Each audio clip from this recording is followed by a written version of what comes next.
Chapter 11. Now for the finishing up of this dirty job, cried I merrily, as we all woke up next morning at daybreak, and after the regular work was done, we commenced operations by raising a stand or rough scaffold on which the tubs full of blubber were placed and heavily pressed, so that the purest and finest oil overflowed into vessels underneath. The blubber was afterwards boiled in a cauldron over a fire kindled at some distance from our abode, and by skimming and straining through a coarse cloth, we succeeded in obtaining a large supply of excellent train oil, which, in casks and bags made of the intestines, was safely stowed away in the cellar, as the children called our roughest storeroom. This day's work was far from agreeable, and the dreadful smell oppressed us all, more especially my poor wife, who, nevertheless, endured it with her accustomed good temper. However, she very urgently recommended that the new island should be the headquarters for another colony, where, said she, any animals we leave would be safe from apes and other plunderers, and where you would find it so very convenient to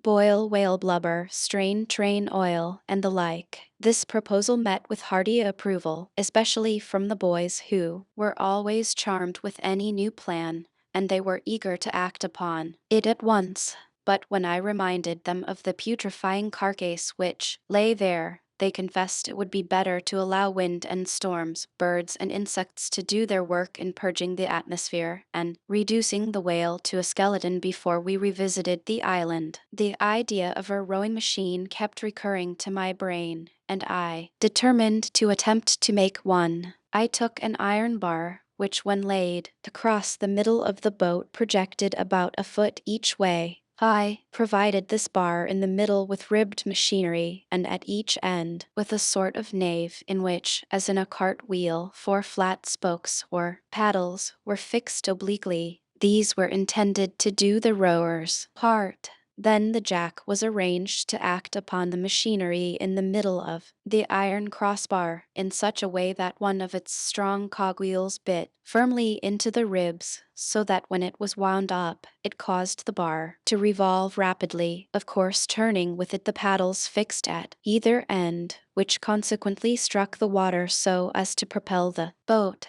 Although this contrivance left much to be desired in the way of improvement, still when Fritz and I wound up the machinery and went off on a trial trip across the bay, we splashed along at such a famous rate that the shores rang with the cheers and clapping of the whole family, delighted to behold what they considered my brilliant success. Everyone wanted to go on board and take a cruise, but as it was getting late, I could not consent. A trip next day, however, was promised to Cape Disappointment and the little settlement of Prospect Hill. This proposal satisfied everybody. The evening was spent in preparing the dresses, arms, and food which would be required, and we retired early to rest, intending to be out all day. The house was left in good order, and we departed on our expedition, provided, among other things, with spades and mattocks, for I wished to get young cocoanut trees and shrubs of different kinds, that, on our way back, we may land on Whale Island and begin our plantation there. We directed our course towards the opposite side of the bay. The sea was smooth. My rowing machine performed its work easily, and leaving Safety Bay and Shark Island behind us, we enjoyed at our ease the panorama of all the coast scenery. Landing near Prospect Hill, we moored the boat and walked through the woods to our little farm, obtaining some fresh coconuts as well as young plants on the way. Before coming in sight of the cottage at the farm, we heard the cocks crow, and I experienced a sudden rush of emotion as the sound recalled, in a degree painfully vivid, the recollection of many a ride and walk at home, when we would be greeted by just such familiar sounds as we approached some kind friend's house. Here, but for the unconscious animals, utter solitude and silence prevailed, and I with my dear family, whose visit would have been hailed with delight in so many homes, advanced unnoticed to this lonely cottage. So long had been our absence that our arrival created a perfect panic The original animals had forgotten us, and to their progeny, lambs, kids, and chickens, who had never seen the face of man, we seemed an army of fierce foes. The boys found it impossible to milk the goats until, by the use of the lasso, they captured them one after the other, bound their legs, then giving them salt to lick, they soon obtained a supply of excellent milk which was poured from the coconut shells they used into calabash flasks, so that we could take with us what was not required at dinner. The fowls were enticed by handfuls of grain and rice, and my wife caught as many as she wished for. We were by this time very ready for dinner, and the cold provisions we had with us were set forth, the chief dish consisting of the piece of whale's tongue, which, by the boys' desire, had been cooked with a special view to this entertainment. But woeful was the disappointment when the tongue was tasted.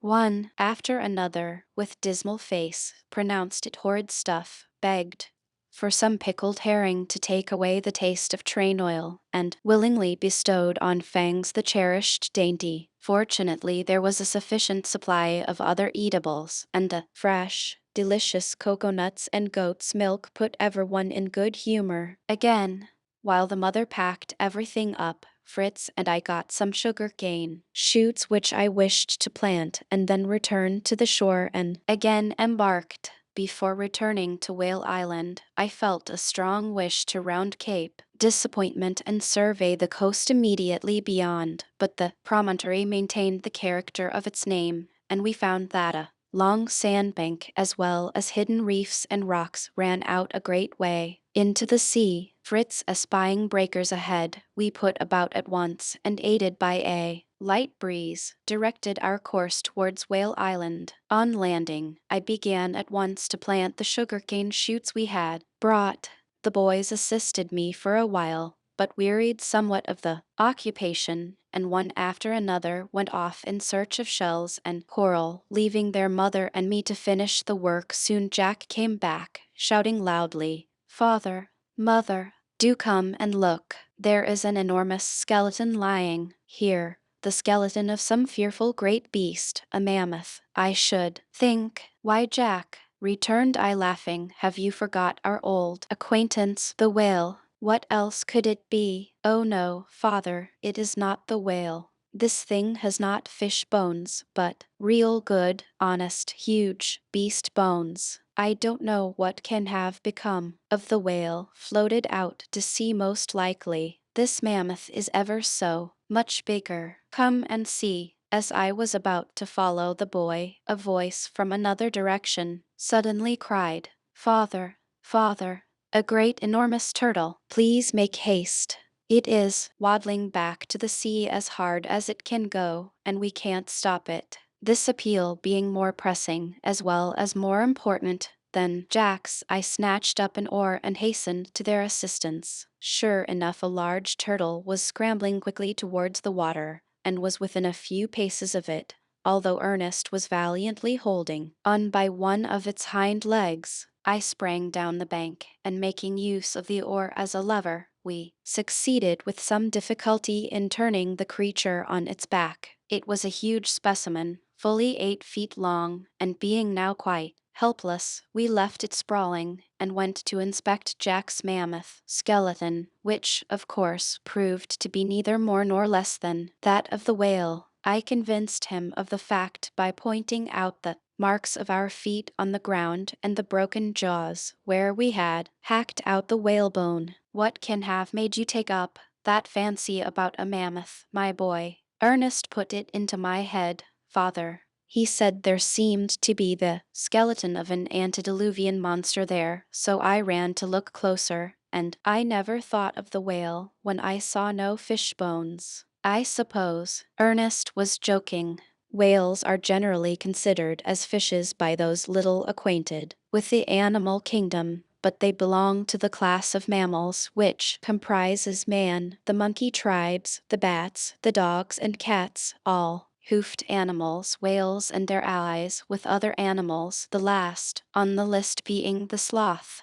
The name by which they are distinguished is derived from the Latin word mamma, abreast, and is given to them because all the species belonging to this class are furnished with a set of organs called the mammary glands, secreting the liquid known as milk by which the young are nourished. The bones of the whale differ from those of animals simply in being of a hollow construction and filled with air so as to render the carcass more buoyant. The bones of birds are also hollow for the same reason, and in all this we see conspicuously the wisdom and goodness of the great Creator. What a marvelous structure it is, father, said Fritz. What a ponderous mass of bones. Can we not make use of any of them? Nothing strikes me at this moment. We will leave them to bleach here yet a while, and perhaps by sewing them up afterwards make a few chairs or a reading desk for the museum. But now it is time to return home. Bring the boat round to where the turtle awaits his fate. We must settle how to deal with him. It was soon decided that he must swim. I fastened the empty water cask to a long line, one end of which was made fast to the bow of the boat. The other carefully passed round the neck and forepaws of the creature, who was then lifted, so as to let him regain his feet, when he instantly made for the water, plunged in, the cask floated after him, and prevented his sinking. We were all on board in a moment, and the worthy fellow, after vainly attempting to dive, set himself diligently to swim right forwards, towing us comfortably after him. I was ready to cut the line on the least appearance of danger, and kept him on the course for Safety Bay, by striking the water with a boat hook right or left, according as the turtle was disposed to turn too much one way or the other. The boys were delighted with the fun, and compared me to Neptune in his car, drawn by dolphins, and accompanied by Amphitrite and attendant Tritons. We landed safely at the usual place, near Rockburg, and the turtle was condemned and executed soon afterwards. The shell, which was quite 8 feet long and 3 broad, was, when cleaned and prepared, to form a trough for the water supply at the cave, and the meat was carefully salted and stored up for many a good and savory meal. It had been my intention to bring a piece of land under cultivation before the next rainy season, to be sown with different sorts of grain, but many unforeseen circumstances had intervened to hinder this, and our animals, unaccustomed to the yoke, were not available for the plough. I therefore gave up the idea for the present and applied myself, with Ernest's assistance, to completing the loom, which, although the workmanship was clumsy, I succeeded in making quite fit for use. I had, fortunately, in my younger days spent many hours in the workshops of weavers and other artisans, and therefore I understood more than may have been expected of their various crafts. Paste or size was required to smear over the threads, but we could not spare flour for such a purpose, and I used isinglass, which kept the warp moist perfectly well, and spared us the necessity of setting up the loom in a damp, uncomfortable place, which has often to be done to prevent the over-drying of the web.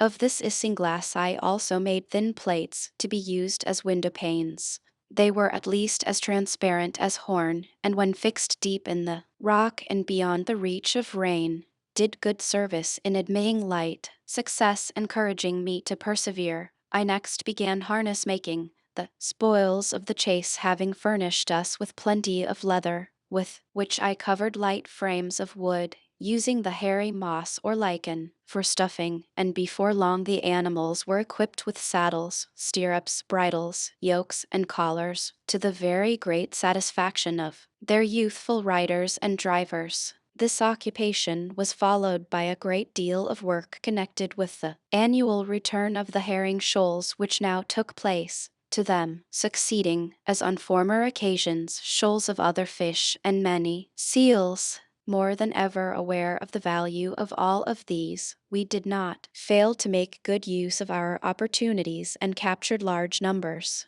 The boys were getting anxious for another shooting expedition, but before undertaking that, I wished to do some basket making, as sacks were beginning to fail us, and there was constant demand for baskets in which to carry and keep our roots and fruits. Our first attempts were clumsy enough, but, as usual, perseverance was rewarded, and we produced a good supply of all sorts and sizes. One very large basket I furnished with openings through which to pass a strong stick, so that it may, when heavily laden, be carried by 2 persons. No sooner did the children see the force of this idea than they got a bamboo, and popping little France into the basket, carried him about in triumph. This amusement suggested a fresh notion to Fritz. "Oh, father," cried he, "don't you think we may make something like this for mother, and carry her much more comfortably than jolting along in the cart?"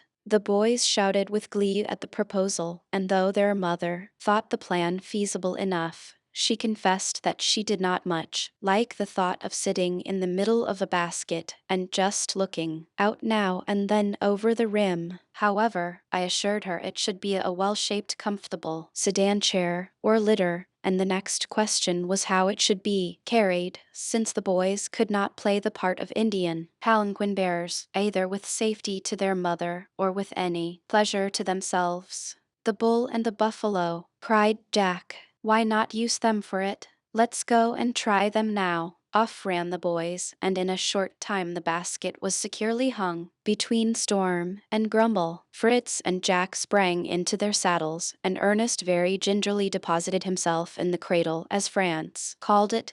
They set forth at a most sober pace, the animals, who were perfectly docile, appearing only a little surprised at the new arrangement. "Oh, it is so pleasant, mother, it is a delightful motion," cried Ernest as they passed us. "It swings and rocks really soothingly. Quicker, Fritz, go quicker." And the trot pleasing him equally well, the pace gradually quickened, till the animals were going along at a rate which shook and jolted the basket about most fearfully. Ernest called and screamed in vain for a halt. His brothers thought it capital fun to shake up the professor, and made the circuit of the level ground near Rockburg, finally pulling up in front of us, like performers stopping to receive the applause of spectators. It was impossible to help laughing, the scene was so ridiculous, but Ernest was very angry with his brothers. His reproaches provoked high words in reply, and a quarrel was imminent, but I interfered and showed them how easily a joke carried too far would lead to disputes and bad feeling, urging them to avoid on all occasions any breach of the good fellowship and brotherly love which was the mainstay of our strength and happiness. Good humor was soon restored.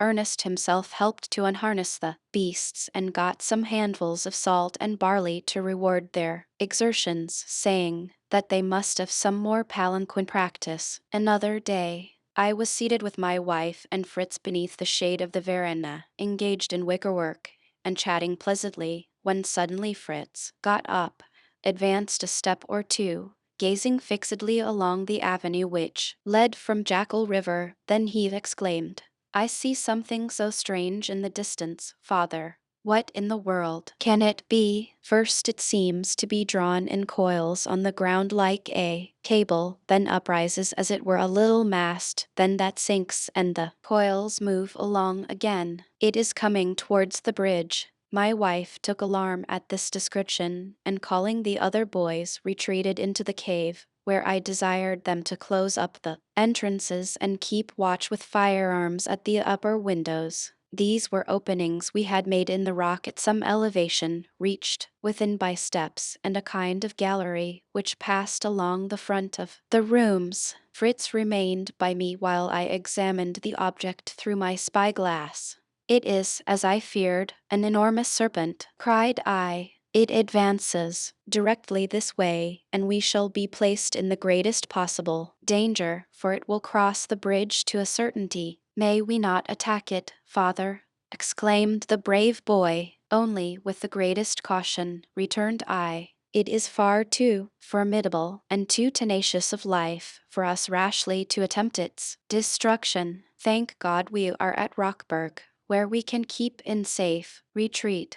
while we watch for an opportunity to destroy this frightful enemy. Go up to your mother now and assist in preparing the firearms. I will join you directly, but I must further observe the monster's movements. Fritz left me unwillingly, while I continued to watch the serpent, which was of gigantic size and already much too near the bridge to admit of the possibility of removing that means of access to our dwelling. I recollected, too, how easily it would pass through the walls. The reptile advanced with writhing and undulatory movements, from time to time rearing its head to the height of 15 or 20 feet, and slowly turning it about, as though on the lookout for prey. As it crossed the bridge with a slow, suspicious motion, I withdrew and hastily rejoined my little party, which was preparing to garrison our fortress in warlike array, but with considerable trepidation, which my presence served in a measure to allay. We placed ourselves at the upper openings after strongly barricading everything below, and ourselves unseen, awaited with beating hearts the further advance of the foe, which speedily became visible to us.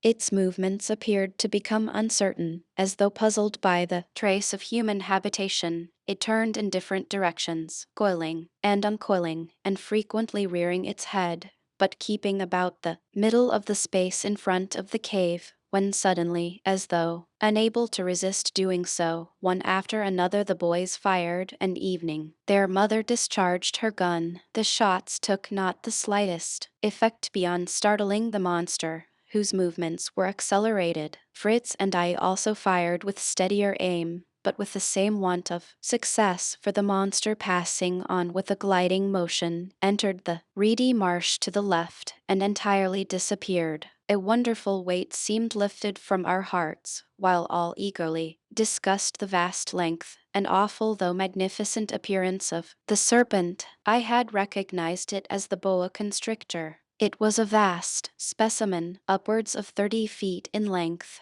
I explained to the children that its name in South America is boguacu, the first syllable of that name with the Latin addition, which indicates that it kills its prey by pressure or constriction, gives the name by which it is commonly known. The near neighborhood of this terrific reptile occasioned me the utmost anxiety, and I desired that no one should leave the house on any pretense whatever without my express permission. During 3 whole days we were kept in suspense and fear, not daring to stir above a few hundred steps from the door, although during all that time the enemy showed no sign of his presence. In fact, we may have been induced to think the bull had passed across the swamp and found his way by some cleft or chasm through the wall of cliffs beyond, had not the restless behavior of our geese and ducks given proof that he still lurked in the thicket of reeds which they were accustomed to make their nightly resting place.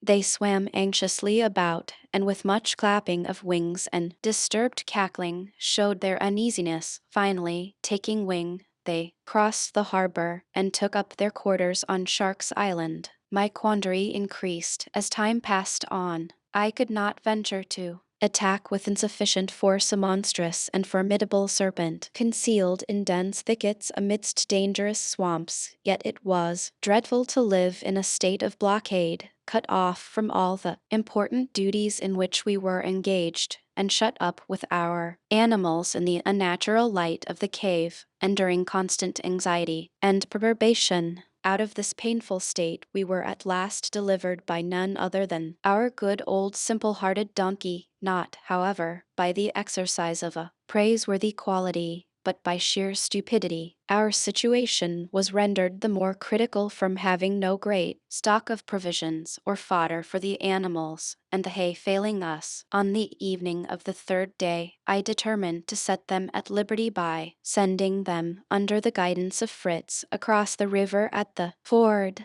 He was to ride Lightfoot, and they were to be fastened together until safely over. Next morning we began to prepare for this by tying them in a line and While so engaged, my wife opened the door, when old Grizzle, who was fresh and frolicsome after the long rest and regular feeding, suddenly broke away from the halter, cut some awkward capers, then bolting out, careered at full gallop straight for the marsh. In vain we called him by name. Fritz would evening have rushed after him, had not I held him back. In another moment the ass was close to the thicket, and with a cold shudder of horror we beheld the snake rear itself from its lair. The fiery eyes glanced around, the dark deadly jaws opened widely, the forked tongue darted greedily forth. Poor Grizzle's fate was sealed.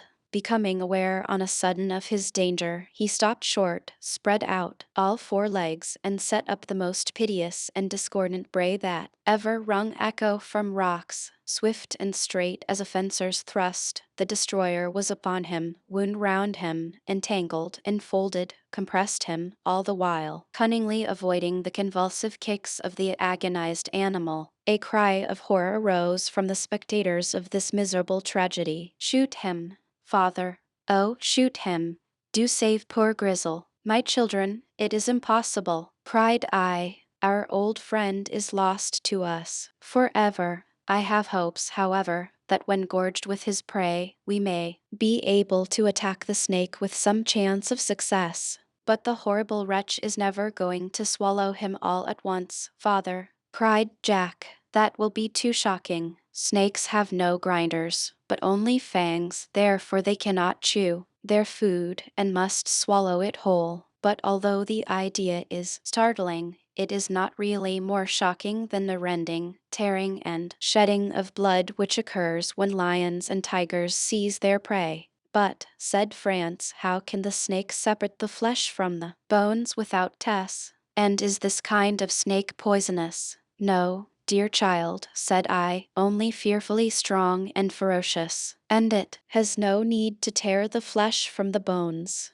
It swallows them, skin, hair, and all, and digests everything in its stomach. It seems utterly impossible that the broad ribs, the strong legs, hoofs, and all, should go down that throat," exclaimed Fritz. "Only see," I replied, "how the monster deals with his victim. Closer and more tightly he curls his crushing folds. The bones give way, he is kneading him into a shapeless mass. He will soon begin to gorge his prey, and slowly but surely it will disappear down that distended maw." My wife, with little France, found the scene all too horrible, and hastened into the cave, trembling and distressed. To the rest of us, there seemed a fearful fascination in the dreadful sight, and we could not move from the spot. I expected that the boa, before swallowing his prey, would cover it with saliva to aid in the operation, although it struck me that its very slender forked tongue was about the worst possible implement for such a purpose.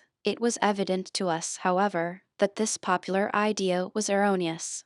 The act of lubricating the mass must have taken place during the process of swallowing. Certainly nothing was applied beforehand. This wonderful performance lasted from 7 in the morning until noon. When the awkward morsel was entirely swallowed, the serpent lay stiff, distorted, and apparently insensible along the edge of the marsh. I felt that now or never was the moment for attack. Calling on my sons to maintain their courage and presence of mind, I left our retreat with a feeling of joyous emotion quite new to me, and approached with rapid steps and leveled gun the outstretched form of the serpent. Fritz followed me closely. Jack, somewhat timidly, came several paces behind, while Ernest, after a little hesitation, remained where he was. The monster's body was stiff and motionless, which made its rolling and fiery eyes and the slow spasmodic undulations of its tail more fearful. By contrast,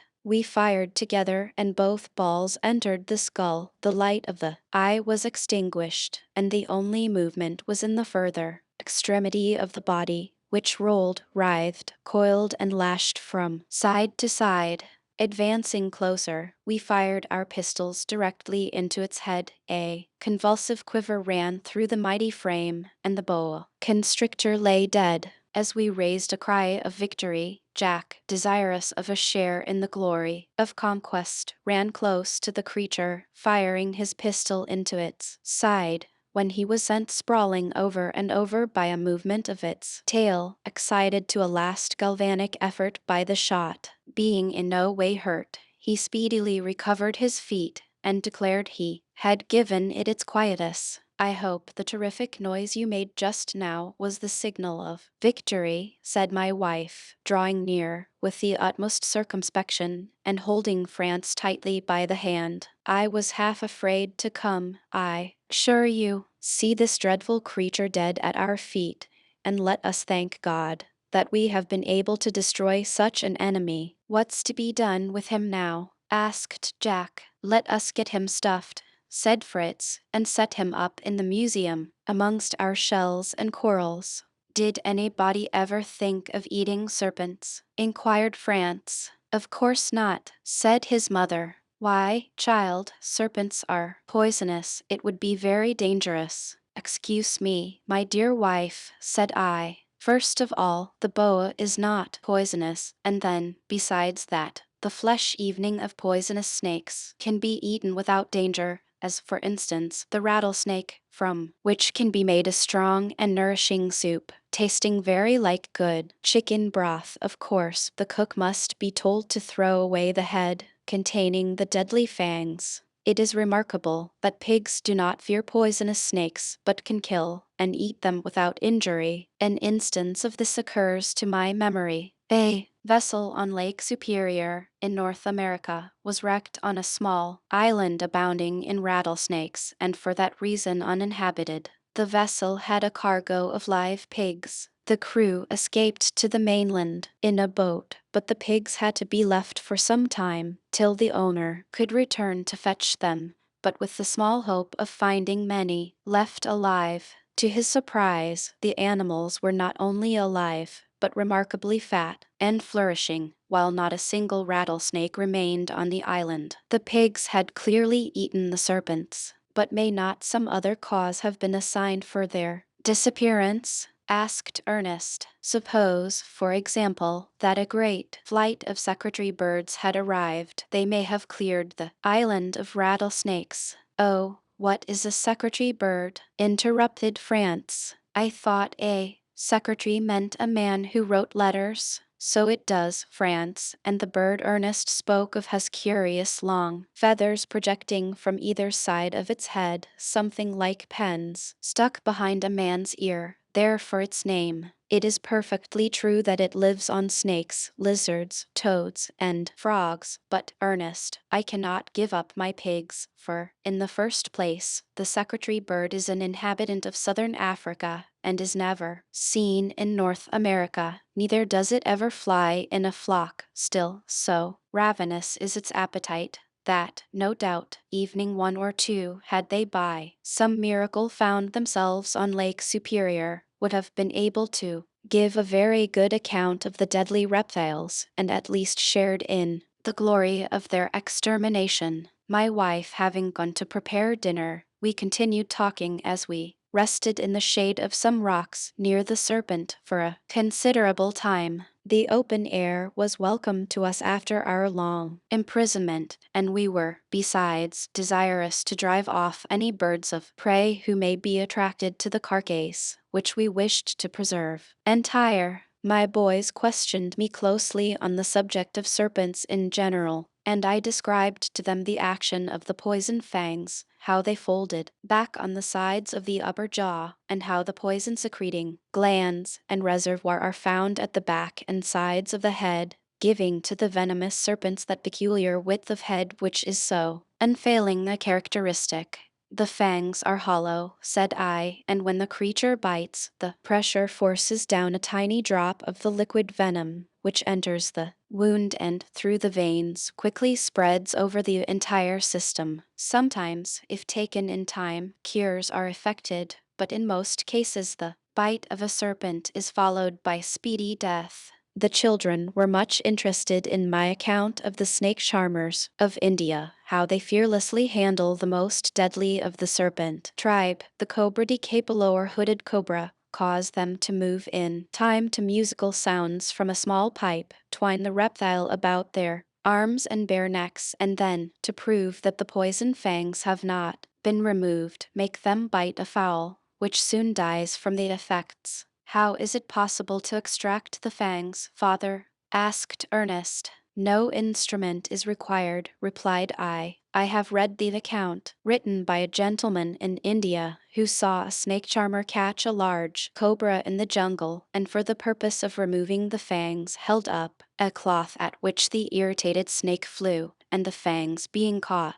in it, the man seized the reptile by the throat, extracted them, and then squeezed out the poison, a clear oily substance, upon a leaf. What does the rattle of the rattlesnake look like? And how does it sound? At the tip of the tail are a number of curious, loose, horny structures formed of the same substance as the scales. A very good idea of the structure of the rattle may be formed by slipping a number of thimbles loosely into each other.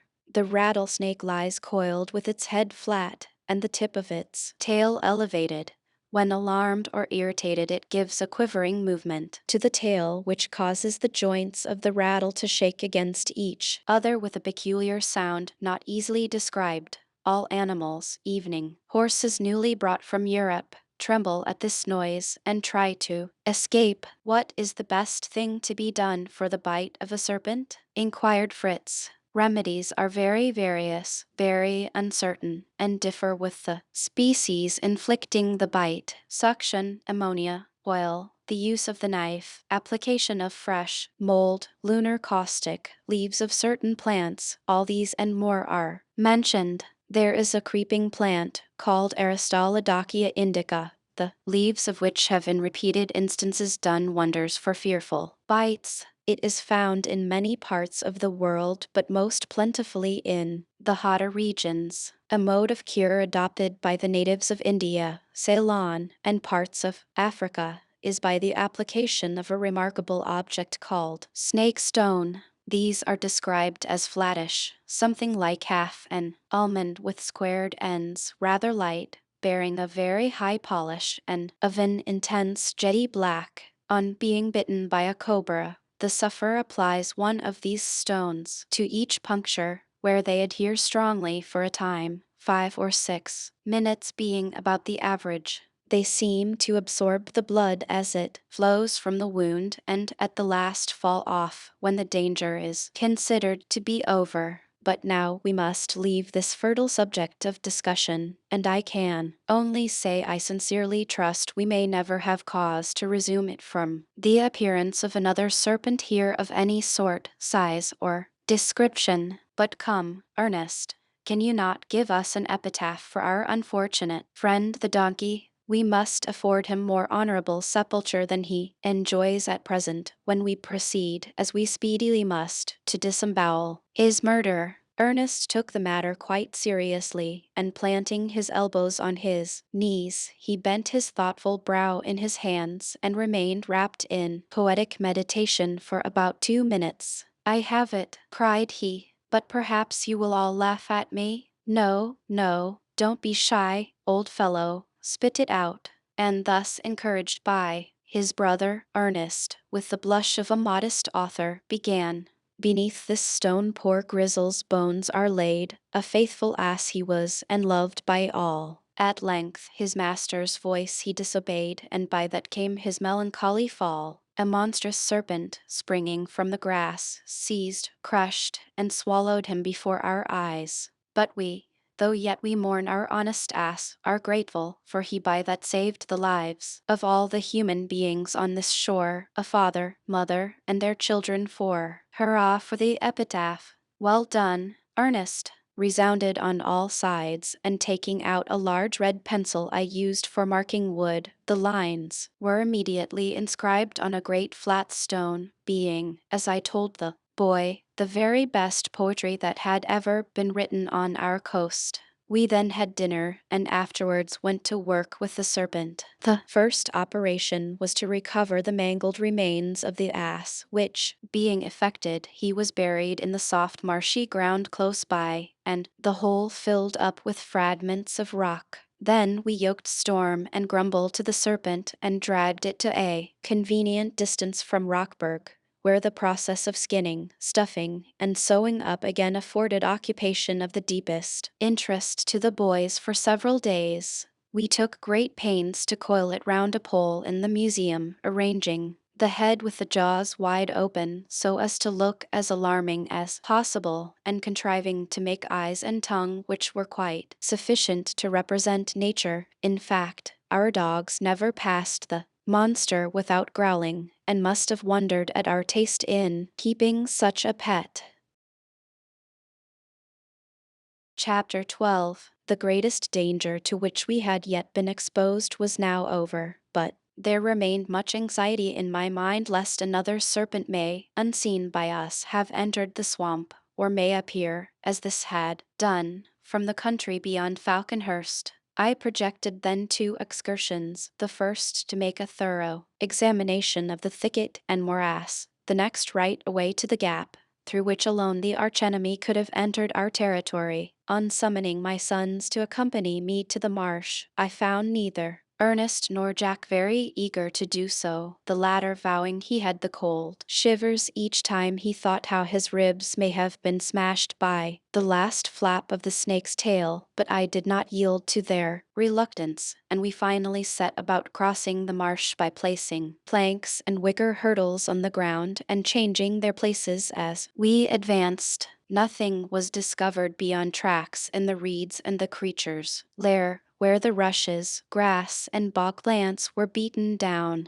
Emerging beyond the thicket, we found ourselves on firm ground near the precipitous wall of rock, and perceived a clear, sparkling brook flowing from an opening, which proved to be a cave or grotto of considerable size. The vaulted roof was covered with stalactites, while many formed stately pillars, which seemed as though supporting the roof. The floor was strewn with fine snow-white earth, with a smooth soapy feeling, which I felt convinced was fuller's earth. "Well, this is a pleasant discovery," said I. "This is as good as soap for washing, and will save me the trouble of turning soap boiler." Perceiving that the streamlet flowed from an opening of some width in the inner rock, Fritz passed through, in order to trace it to its source, soon shouting to me that the opening widened very much, and begging me to follow him. I did so, leaving the other boys in the outer cave, and fired a pistol shot,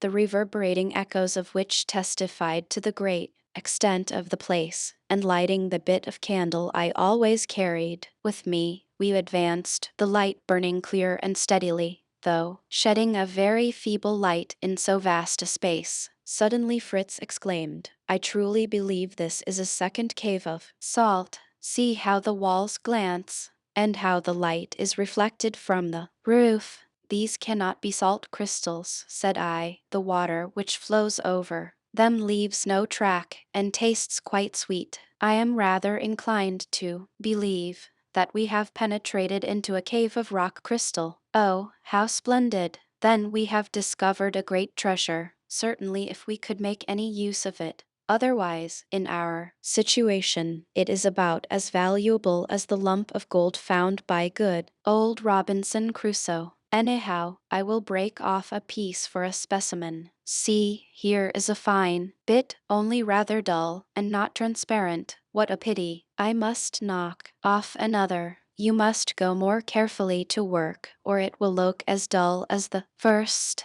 You destroyed its true form, which is that of a pyramid with 6 sides or facets." We remained some time in this interesting grotto, but our light burnt low after we had examined it in different directions, and Fritz having secured a large lump, which exhibited several crystals in perfection, we quitted the place, Fritz discharging a farewell shot for the sake of hearing the grand echoes. On reaching the open air we saw poor Jack sobbing bitterly, but as soon as we appeared he ran joyfully towards us, and threw himself into my arms. "My child, what is the matter?" I cried anxiously. "Oh, I thought you were lost. I heard a noise twice, as if the rocks had shattered down, and I thought you and Fritz were crushed in the ruins. It was horrible. How glad I am to see you. I comforted the child and explained the noises he had heard, inquiring why he was alone. Ernest is over there among the reeds. I dare say he did not hear the shots.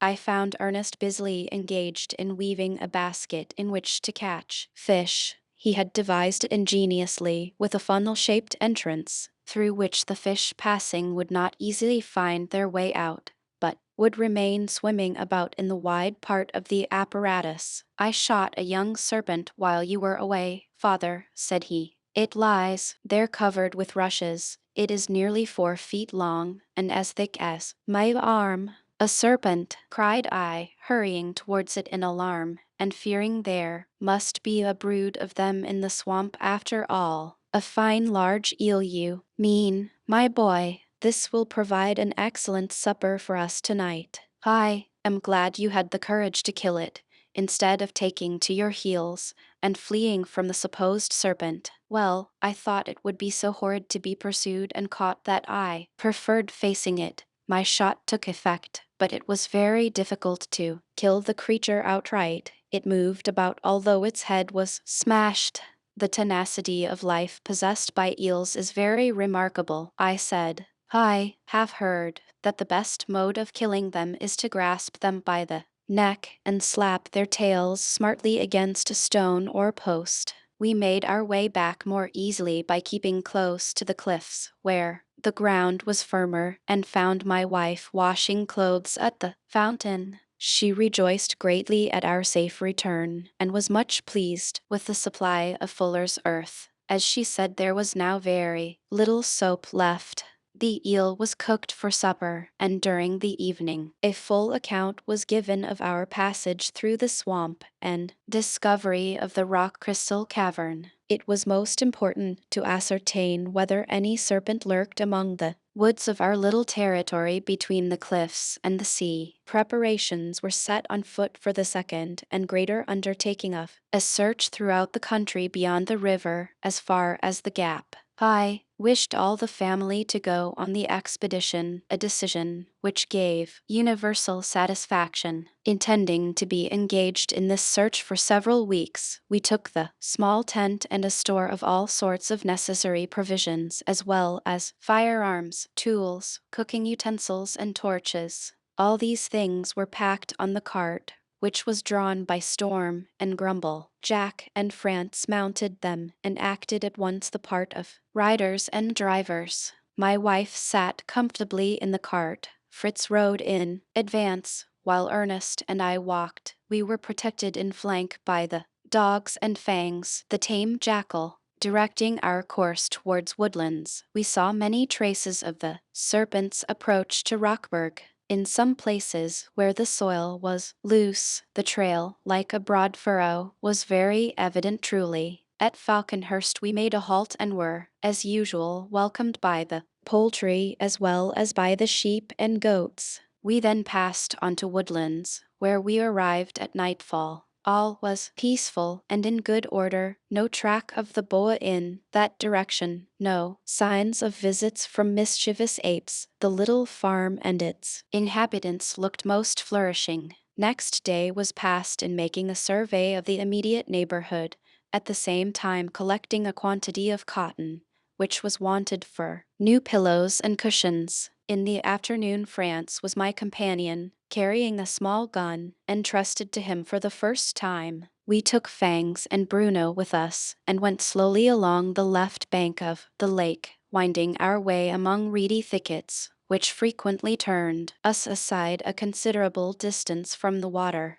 The dogs hunted about in all directions and raised duck, snipe, and heron. These usually flew directly across the lake, so that France got no chance of a shot. He began to get rather impatient and proposed firing at the black swans we saw sailing gracefully on the glassy surface of the lake. Just then a harsh booming sound struck our ears. I paused in wonder as to from where the noise proceeded, while France exclaimed, "Oh, father, can that be Swift, our young onager?" "It cannot possibly be Swift," said I, adding, after listening attentively a minute or two, "I am inclined to think it must be the cry of a bittern." a fine handsome bird of the nature of a heron. Oh, may I shoot it, father? But I wonder how a bird can make that roaring noise. One would think it was an ox. It is more like lowing than braying. The noise creatures make depends more on the construction of the windpipe, its relation to the lungs and the strength of the muscles, which force out the breath, than on their size. As for example, how loud is the song of the nightingale and the little canary bird. Some people say that the bittern booms with his long bill partly thrust into the boggy ground, which increases the hollow muffled sound of its very peculiar cry. France was very anxious that the first trophy of his gun should be so rare a bird as the bittern. The dogs were sent into the wood, and we waited some distance apart, in readiness to fire. All at once there was a great rustling in the thicket. France fired, and I heard his happy voice calling out, "I've hit him! I've hit him!" "What have you hit?" shouted I in return. "A wild pig," said he, "but bigger than Fritz's." "Aha! I see you remember the agouti. Perhaps it is not a hog at all, but one of our little pigs from the farm. What will the old sow say to you, France?" I soon joined my boy, and found him in transports of joy over an animal certainly very much like a pig, although its snout was broad and blunt. It was covered with bristles, had no tail, and in color was a yellowish-gray. Examining it carefully and noticing its webbed feet and its curious tests, I decided that it must be a capybara, a water-loving animal of South America, and France was overjoyed to find that he had shot a new creature, as he said. It was difficult to carry it home, but he very sensibly proposed that we should open and clean the carcase, which would make it lighter. Then, putting it in a game bag, he carried it till quite tired out. He asked if I thought Bruno would let him strap it on his back. We found the dog willing to bear the burden and reached Woodlands soon afterwards. There we were surprised to see Ernest surrounded by a number of large rats which lay dead on the ground. "Where can all these have come from?" exclaimed I. "Have you and your mother been rat hunting instead of gathering rice as you intended?" "We came upon these creatures quite unexpectedly," he replied. "While in the rice swamp, Nips, who was with us, sprang away to a kind of long-shaped mound among the reeds and pounced upon something, which tried to escape into a hole. He chattered and gnashed his teeth, and the creature hissed and squeaked, and running up, I found he had got a big rat by the tail. He would not let go, and the rat could not turn in the narrow entrance to bite him, but I soon pulled it out and killed it with my stick. The mound was a curious-looking erection, so I broke it open with some difficulty, and in doing this dislodged quite a dozen of the creatures. Some I killed, but many plunged into the water and escaped. On examining their dwelling, I found it a vaulted tunnel made of clay and mud and thickly lined with sedges, rushes, and water-lily leaves. There were other mounds or lodges close by, and seeking an entrance to one, I stretched my game bag across it, and then hammered on the roof till a whole lot of rats sprang out, several right into the bag. I hit away right and left, but began to repent of my audacity when I found the whole community swarming about in the wildest excitement, some escaping, but many stopping in bewilderment, while others actually attacked me. It was anything but pleasant, I assure you, and I began to think of Bishop Hatto in the Mouse Tower on the Rhine. Nips liked it as little as I did and skipped about desperately to get out of their way, though he now and then seized a rat by the neck in his teeth. Just as I began to shout for help, Juno came dashing through the reeds and water, and made quick work with the enemy, all flying from her attack. My mother had great difficulty in forcing her way through the marsh to the scene of action, but reached me at last, and we collected all the slain to show you, and for the sake of their skins. This account excited my curiosity, and I went to examine the place Ernest described, where I found, to my surprise, an arrangement much like a beaver dam, though on a small scale and less complete. You have discovered a colony of beaver rats, said I to Ernest, so called from their resemblance in skill and manner of life to that wonderful creature. Muscat, musquash, and ondatra are other names given to them. They have, you see, webbed feet and flattened tails, and we shall find that they carry two small glands containing the scented substance called musk. The sooner we strip off the skins, the better. They will be useful for making caps. We went back to the house and met Fritz and Jack just returned from their excursion, reporting that no trace of serpents, great or small, had been met with. Jack carried in his hat about a dozen eggs, and Fritz had shot a couple of heath fowls, a cock and hen. We sat down to supper. France, eager to partake of his capybara evening, he himself made a face at the peculiar flavor of the meat. It is the musk which you taste, said I, and I described to them the various animals in which this strange liquid is found: the musk deer, musk ox, crocodile, muskrat of India, also called soudali, which taints a corked bottle of wine if it only runs across it, concluding with an account of the civet, also called civet cat.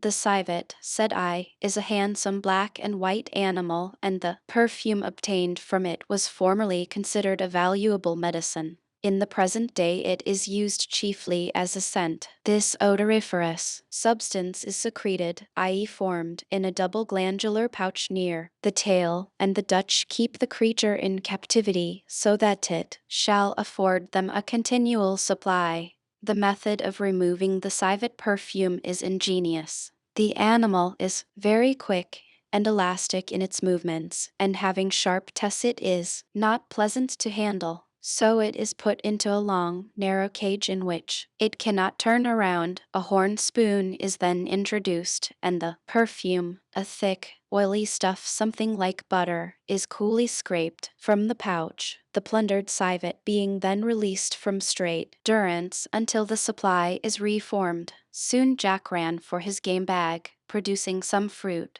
which he had forgotten. Several pale green apples, quite new to us, excited general attention. Why, what are those? Are they good? I asked. I hope so, said Jack, but Fritz and I were afraid of eating some awful poison or other, like the manchineel, so we brought them for the inspection of the learned Master Nips. I took one and cut it in two, remarking that it contained a circle of seeds or pips instead of the stone of the manchineel. At that moment Nips slyly came behind me, and snatching up one half, began to munch it with the liveliest satisfaction, an example which the boys were so eager to follow that a general scramble ensued, and I had some trouble in securing a couple of the apples for myself and their mother. I imagined this to be the cinnamon apple of the Antilles. Everyone seeming wearied by the fatigues of the day, our mattresses and pillows were arranged, and the inmates of Woodlands betook themselves to repose.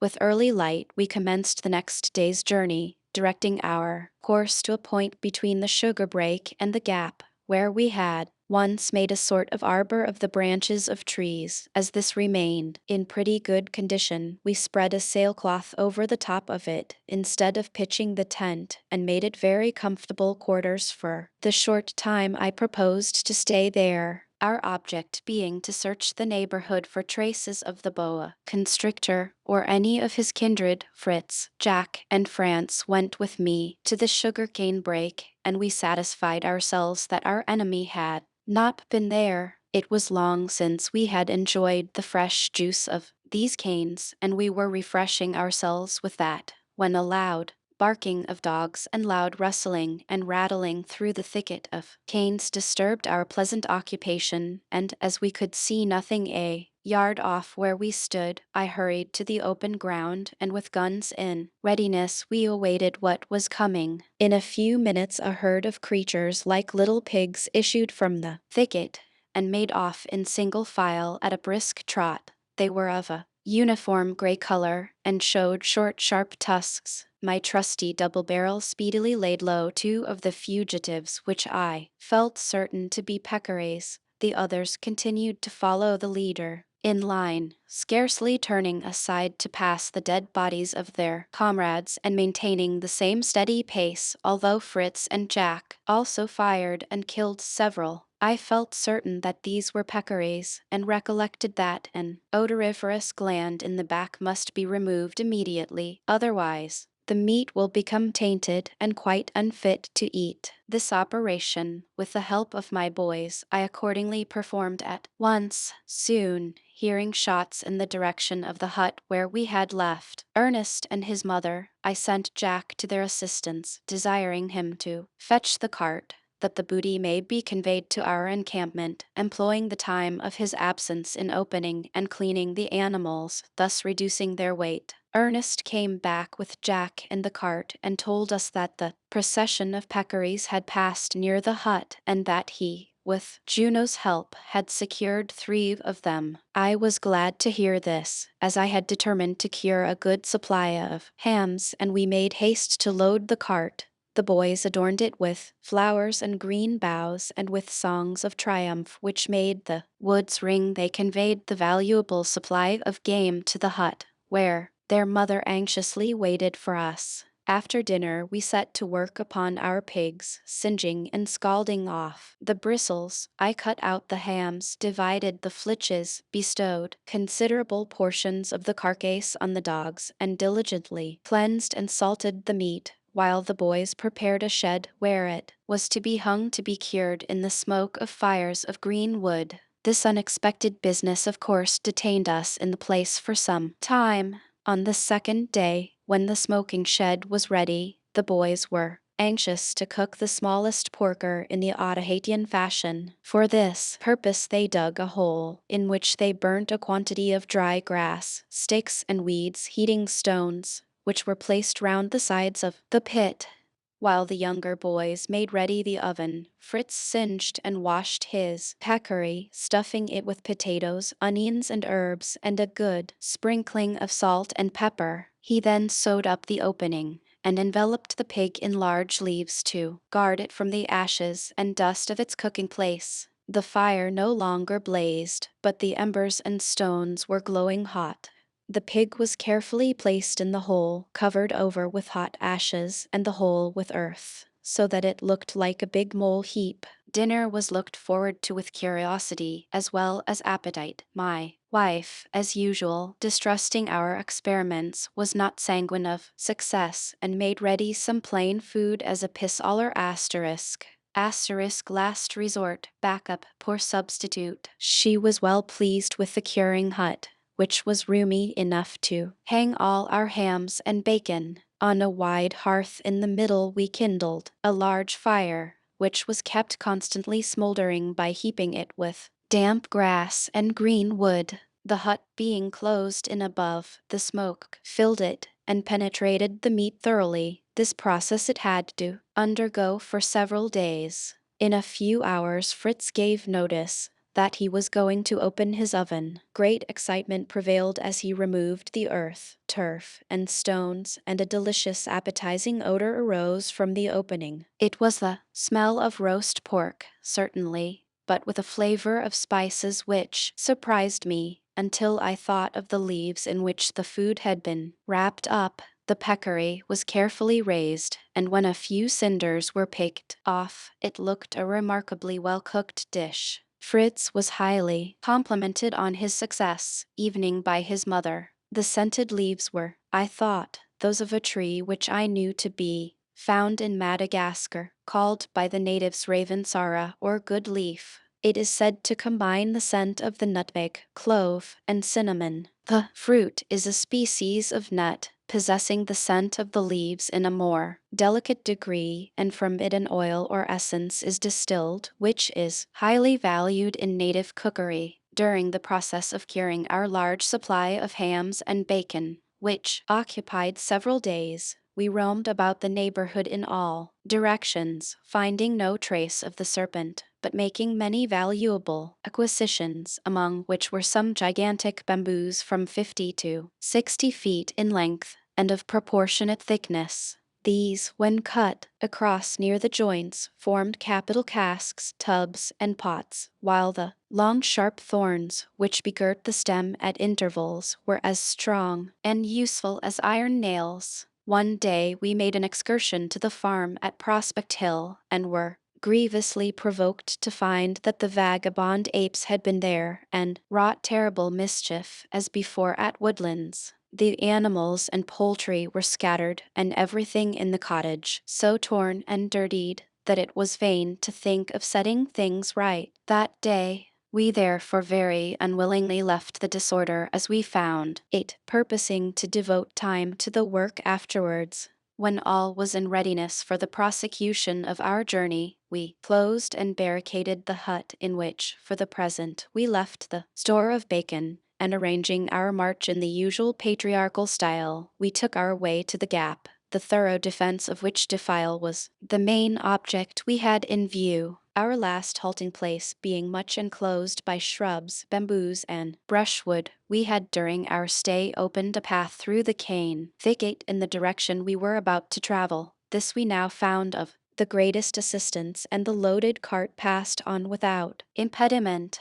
The ground was open and tolerably level beyond, so that in a few hours we arrived at the extreme limit of our coast territory. We halted on the outskirts of a little wood behind which, to the right, rose the precipitous and frowning cliffs of the mountain gorge, while to the left flowed the torrent, leaving between it and the rocks the narrow pass we called the Gap, and passing onward to mingle its waters with the sea. The wood afforded us pleasant shelter, and standing high and within gunshot of the mouth of the rocky pass, I resolved to make it our camping place. We therefore untacked the cart and made our usual arrangements for safety and comfort, not forgetting to examine the wood itself so as to ascertain whether it harbored any dangerous animals. Nothing worse than wild cats was discovered.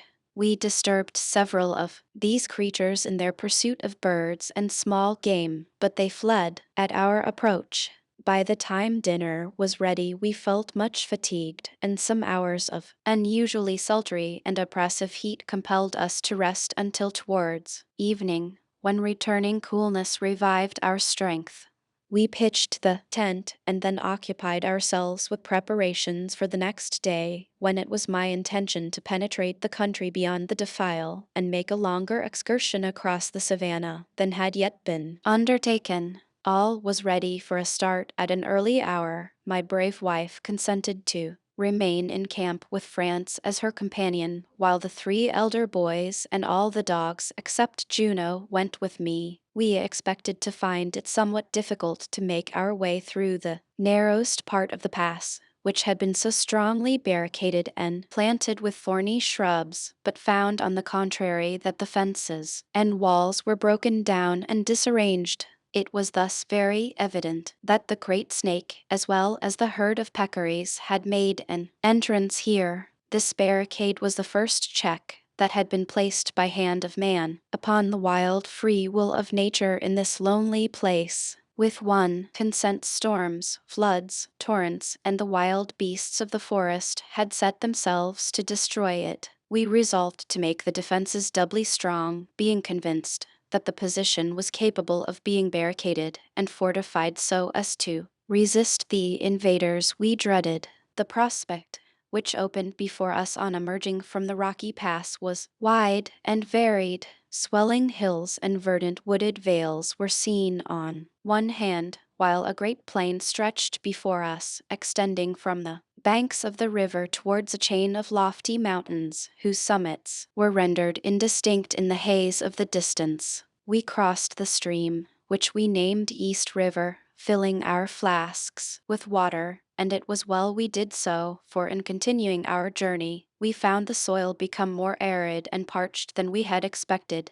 In fact, we soon appeared surrounded by a desert. The boys were astonished at the altered appearance of the country, part of which had been explored when we met with the buffaloes. I reminded them of the difference of the season, that the expedition had been made directly after the rains, when vegetation had clothed with transient beauty this region, which, possessing no source of moisture in itself, had become scathed and bare during the blazing heat of summer. Our march proceeded slowly, and many were the uncomplimentary remarks made on the new country. It was Arabia Petrea, groaned one. Desert of Sahara, sighed another. Fit abode for demons, muttered a third. Subterranean volcanic fires are raging beneath our feet. Patience, my good fellows, cried I. You are too easily discouraged. Look beyond the toilsome way to those grand mountains whose spurs are already stretching forward to meet us.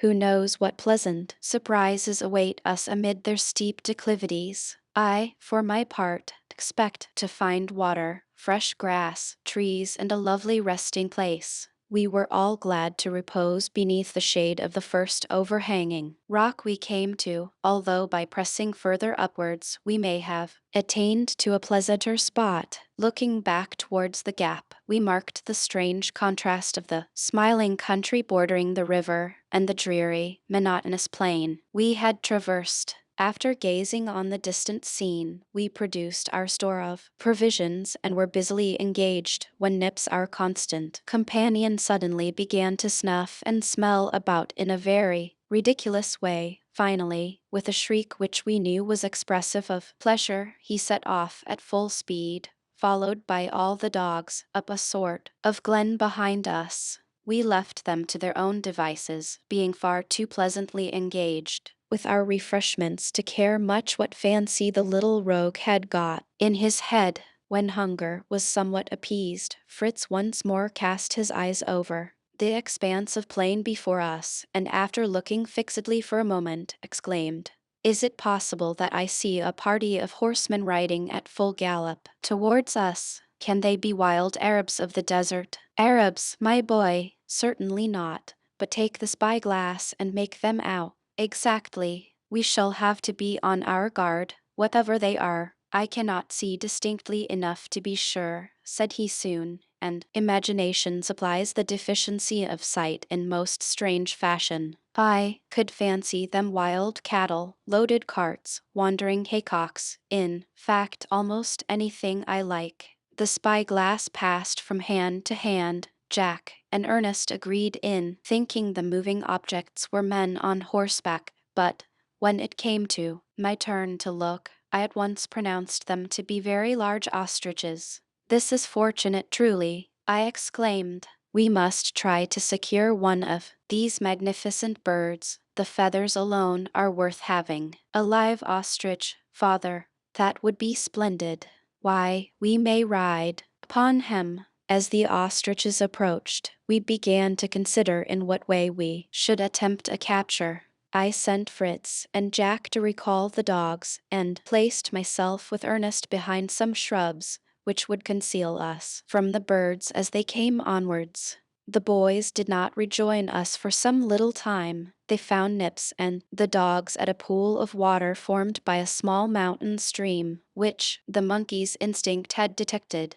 His sudden departure was thus accounted for, and they availed themselves right gladly of his discovery, filling their flasks and hastily bathing before their return. The ostriches continued to come in our direction, varying their pace as though in sport, springing, trotting, galloping, and chasing each other round and round, so that their approach was by no means rapid. I could now perceive that of the 5 birds one only was a male, the white plumes of the wings and tail contrasting finely with the deep, glossy black of the neck and body, the color of the females being ashen brown. The effect of their white plumes was not so handsome. "I do not believe we shall have a chance with these birds," said I, "except by sending Fritz's eagle in pursuit, and for that we must bide our time and let them come as near as possible." "In what way, then, are ostriches caught by the natives of the African deserts?" inquired Fritz. "Sometimes by chase on horseback, but their speed is so very great that evening that must be conducted by stratagem. When these birds are pursued, they will run for hours in a wide circle. The hunter gallops after them, but describes a much smaller circle and can therefore maintain the pace for a longer time, waiting to make the attack until the bird is fatigued. Among the Bushmen, the hunter sometimes envelops himself in the skin of an ostrich, his legs doing duty for those of the bird and his arm, managing the head and neck so as to imitate the movements of the bird. When feeding, the enterprising hunter is thus enabled to get among a flock of ostriches and to shoot them with arrows one after another. When aware of an enemy, they defend themselves desperately, using their powerful legs as weapons, always kicking forwards and inflicting dreadful injuries on dogs and even on men if attacked without due precaution. But let us take up our positions and keep perfectly still, for the ostriches are at hand. We held the dogs concealed as much as possible. The stately birds, suddenly perceiving us, paused, hesitated, and appeared uneasy. Yet as no movement was made, they drew a few steps nearer, with outstretched necks, examining curiously the unwonted spectacle before them. The dogs became impatient, struggled from our grasp, and furiously rushed towards our astonished visitors. In an instant they turned and fled with the speed of the wind. Their feet seemed not to touch the ground, their wings aiding their marvelously rapid progress. In a few moments they would have been beyond our reach, but as they turned to fly, the eagle was unhooded. Singling out the male bird, the falcon made his fatal swoop, and piercing the skull, the magnificent creature was laid low. Before we could reach the spot, the dogs had joined the bird of prey, and were fiercely tearing the flesh and bedabbling the splendid plumes with gore. This sight grieved us. What a pity we could not capture this glorious bird alive, exclaimed Fritz, as we took its beautiful feathers. It must, I am sure, have stood more than 6 feet high, and 2 of us may have mounted him at once. In the vast sandy deserts, where nothing grows, what can flocks of these birds find to live upon? Inquired Ernest. That would truly be hard to say, if the deserts were utterly barren and unfruitful, returned I. But over these sandy wastes a beneficent providence scatters plants of wild melons, which absorb and retain every drop of moisture, and which quench the thirst as well as satisfy the hunger of the ostriches and other inhabitants of the wilds. These melons, however, do not constitute his entire diet. He feeds freely on grasses, dates, and hard grain when he can obtain them. Does the ostrich utter any cry? The voice of the ostrich is a deep, hollow, rumbling sound, so much resembling the roar of the lion as to be occasionally mistaken for it. But what does Jack mean by waving his cap and beckoning in that excited fashion? What has the boy found, I wonder? He ran a little way towards us, shouting, "Eggs, father! Ostriches! Eggs! A huge nestful! Do come quickly!" We all hastened to the spot, and in a slight hollow of the ground beheld more than 20 eggs as large as an infant's head. The idea of carrying more than 2 away with us was preposterous, although the boys, forgetting what the weight would be, seriously contemplated clearing the nest. They were satisfied when a kind of landmark had been set up, so that if we returned we may easily find the nest. As each egg weighed about 3 pounds, the boys soon found the burden considerable. Evening, when tied into a handkerchief and carried like a basket to relieve them, I cut a strong elastic heath stick and, suspending an egg in its sling at each end, laid the bent stick over Jack's shoulder, and like a Dutch dairymaid with her milk bills, he stepped merrily along without inconvenience. We soon reached a marshy place surrounding a little pool, evidently fed by the stream, which Nips had discovered. The soft ground was trodden and marked by the footsteps of many different sorts of animals. We saw tracks of buffaloes, antelopes, onagers, or quaggas, but no trace whatever of any kind of serpent. Hitherto our journey in search of monster reptiles had been signalized by very satisfactory failure. By this brook we sat down to rest and take some food. Fang soon disappeared, and Jack, calling to his pet, discovered him gnawing at something which he had dug from the marsh. taking it for a root of some sort. Jack brought it for my inspection. I dipped it in water to clear off the mud, and to my surprise found a queer little living creature, no bigger than half an apple, in my hand. It was a small tortoise. A tortoise, I declare, cried Fritz. What a long way from the sea. How came it here, I wonder? Perhaps there has been a tortoise shower, remarked Ernest. One reads of frog showers in the time of the ancient Romans. Hullo, Professor, you're out for once, said I. This is nothing but a mud tortoise, which lives in wet, marshy ground and fresh water. They are useful in gardens, for although they like a few lettuce leaves now and then, they will destroy numbers of snails, grubs, and worms. Resuming our journey, we arrived at a charming valley, verdant, fruitful, and shaded by clumps of graceful trees. It afforded us the greatest delight and refreshment to pass along this cool and lovely vale, which we agreed to call Glen Verdant. In the distance we could see herds of antelopes or buffaloes feeding, but as our dogs continually ranged a long way ahead of us, they were quickly startled and vanished up one or other of the narrow gorges, which opened out of the valley. Following the imperceptible windings of the vale, we were surprised, on quitting it for the more open ground, to find ourselves in country we were already acquainted with, and not far from the Jackal Cave, as we called the place where Fangs had been captured in cubhood. On recognizing the spot, Ernest, who was in advance with one of the dogs, hastened towards it. We lost sight of him for a few minutes, and then arose a cry of terror, violent barking and deep, surly growls. As we rushed forward, Ernest met us, looking white as ashes, and calling out, a bear, father. He is coming after me." The boy clung to me in mortal fear. I felt his whole frame quivering. "Courage, my son," cried I, disengaging myself from his grasp.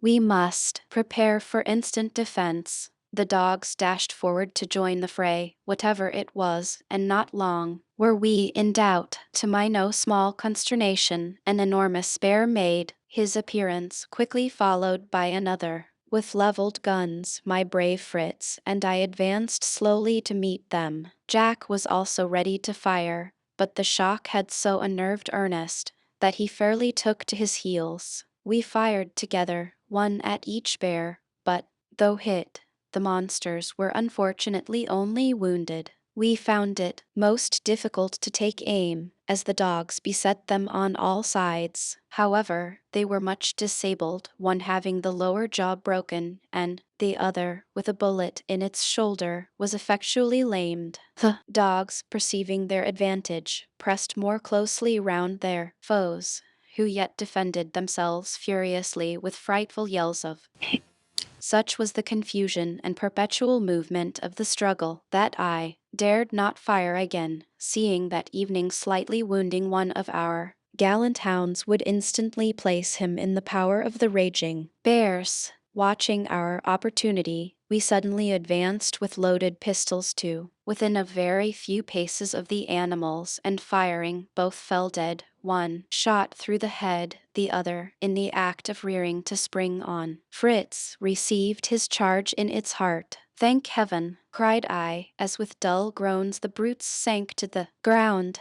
"We have escaped the greatest peril we have yet encountered." The dogs continued to tear and worry the fallen foe, as though unwilling to trust the appearance of death. With feelings somewhat akin, I drew my hunting knife and made assurance doubly sure. Seeing all safe, Jack raised a shout of victory, that poor Ernest may gain courage to approach the scene of conflict, which at last he did, and joined us in examining the dangerous animals as they lay motionless before us. Every point was full of interest: their wounds, their sharp teeth, their mighty claws, the extraordinary strength of neck and shoulder, all were remarked and commented on, and observing that the shaded brown hair was tipped with glossy white, I thought that these may be the silver bears mentioned in Captain Clark's journey to the northwest coasts of America. Grizzlies, not polar bears. Well, my lads, said I, if we have failed to catch sight of serpents, we have at least made good riddance of some other bad rubbish. These fellows would one day have worked us woe, or I am much mistaken. What's to be done next? Why, skin them, to be sure, said Fritz. We shall have a couple of splendid bearskin rugs. As this process would take time and evening drew on, we dragged the huge carcasses into their den to await our return, concealing them with boughs of trees and fencing the entrance as well as we could. The ostrich eggs we also left behind us, hidden in a sandy hole. By sunset we reached the tent and joyfully rejoined my wife and Franz, right glad to find a hearty meal prepared for us as well as a large heap of brushwood for the watch fire. When a full account of our adventures had been given, with a minute and special description of the bear fight, my wife related what she had done during our absence. She and France had made their way through the wood up to the rocks behind it, and discovered a bed of pure white clay, which it seemed to her may be used for making porcelain. Then she had contrived a drinking trough for the cattle out of a split bamboo. She had arranged a hearth in a sheltered place by building up large stones cemented with a white clay, and finally she had cut a quantity of canes and brought them on the cart to be in readiness for the building we had in hand. I praised the thoughtful diligence which had effected so much that was of real and definite use. In order to try the clay, I put some balls of it in the fire now kindled to burn during the night, and we then betook ourselves to rest under shelter of our tent. I awoke at dawn and aroused my little party. My first idea was to examine the clay balls, which I found baked hard and finely glazed, but too much melted down by the heat, a fault which, seeing the excellent quality of the clay, I knew it would be well worthwhile to remedy. After breakfast and our accustomed devotions, we harnessed the cart and took the way to the bear's den. Fritz headed the party and, coming in sight of the entrance to the cave, called out softly, "Make haste, and you will see a whole crowd of wild turkeys, who seem to have come to attend the funeral obsequies of their respected friend and neighbor, Bruin, here. But there appears to be a jealous watcher, who is unwilling to admit the visitors to the bed of state." The watcher, as Fritz called him, was an immensely large bird with a sort of comb on his head and a loose, fleshy skin hanging from beneath. The beak part of the neck was bare, wrinkled, and purplish red, while around it, resting on the shoulders, was a downy collar of soft white feathers. The plumage was grayish-brown, marked here and there with white patches. The feet appeared to be armed with strong claws. This great bird guarded the entrance to the cave, occasionally retiring into it himself for a few minutes, but as soon as the other birds came pressing in after him, he hurried out again and they were forced to retire. We stopped to observe this curious scene, and were startled suddenly by a mighty rush of wings in the air above us. We looked up. At the same moment Fritz fired, and an enormous bird fell heavily head foremost on the rocks, by which its neck was broken, while blood flowed from a wound in the breast. We had been holding back the dogs, but they, with Fritz, now rushed towards the cave, the birds rising around them and departing with heavy, ungainly flight, leaving only Fritz's prize and one of the other birds killed by the large one in its fall. With the utmost caution I entered the cave and rejoiced to find that the tongue and eyes only of the bears had been devoured. A little later, and we should have had the handsome skins pecked and torn to rags, and all chance of steaks and bear's paws gone. On measuring the wings of the large bird from tip to tip, I found that length exceeded 11 feet, and concluded it to be a condor. It was evidently the mate of the watcher, as Fritz called the first we saw. To work we now went on the bears, and no slight affair we found it to skin and cut them up, but by dint of perseverance we at last succeeded in our object, determining to smoke the meat on the spot. We cut magnificent hams and took off the rest of the meat in slices after the manner of the buccaneers in the West Indies, preserving the paws entire to be cooked as a delicacy and obtaining from the two bears together a prodigious supply of lard, which my wife gladly undertook to melt and prepare for keeping. The bones and offal we drew to some distance with the help of our cattle, and made the birds of the air most welcome to feast upon it. This, with the assistance of all sorts of insects, they did so effectually that before we left the place the skulls were picked perfectly clean. The sun had dried them, and they were ready for us to carry off to our museum. The skins had to be very carefully scraped, washed, salted, cleansed with ashes and dried, which occupied fully 2 days. I was lamenting our distance from the Raskisara asterisk tree, the leaves of which had flavored our roast peccary so nicely, when I observed among the brushwood which the boys had brought from the thickets around us, a climbing plant whose leaves had a very strong smell. The stem resembled a vine, and the fruit grew in clusters like currants. Some were red and some of a green color, which I supposed to denote various degrees of ripeness.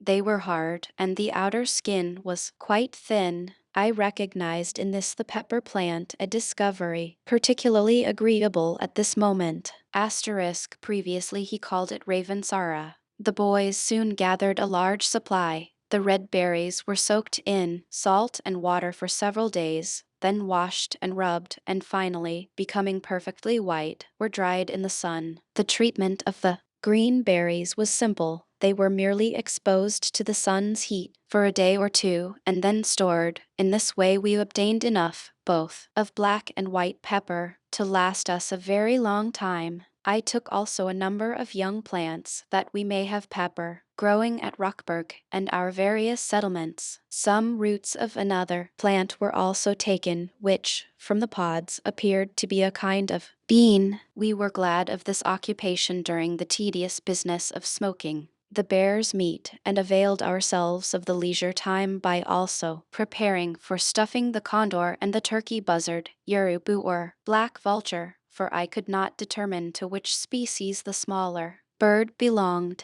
The 4 boys at length became so weary of inaction that I determined to let them make an excursion alone on the savannah. 3 of them received this permission with eager delight, but Ernest said he would prefer to remain with us, to which, as the expedition was to be entirely one of pleasure, I could make no objection. Little France, on the other hand, whom I would willingly have kept with us, was wild to go with his brothers, and I was obliged to consent, as I had made the proposal open to all, and could not draw back. In the highest spirits they ran to bring their steeds as we were fain to call the cattle they rode from their pasturage at a short distance. Speedily were they saddled, bridled, and mounted. The 3 lads were ready to be off. It was my wish that our sons should cultivate a habit of bold independence, for well I knew that it may be the will of God to deprive them easily of their parents, when, without an enterprising spirit of self-reliance, their position would be truly miserable. My gallant Fritz possessed this desirable quality in no small degree, and to him I committed the care of his young brothers, charging them to look up to and obey him as their leader. They were well armed, well mounted, had a couple of good dogs, and, with a hearty God speed and bless you, my boys, I let them depart. We, who remained behind, passed the day in a variety of useful occupations. The bear's meat, which was being cured in a smoking shed such as that we set up for the peccary hams, required a good deal of attention from my wife. Ernest had a fancy for making ornamental cups from the ostrich eggs. While I investigated the interior of the cave, I found the inner wall to consist of a kind of talc mingled with threads of asbestos, and also indications of mica. Examining further, I detached a large block and found to my joy that I could split it into clear transparent sheets, which would serve admirably for window panes.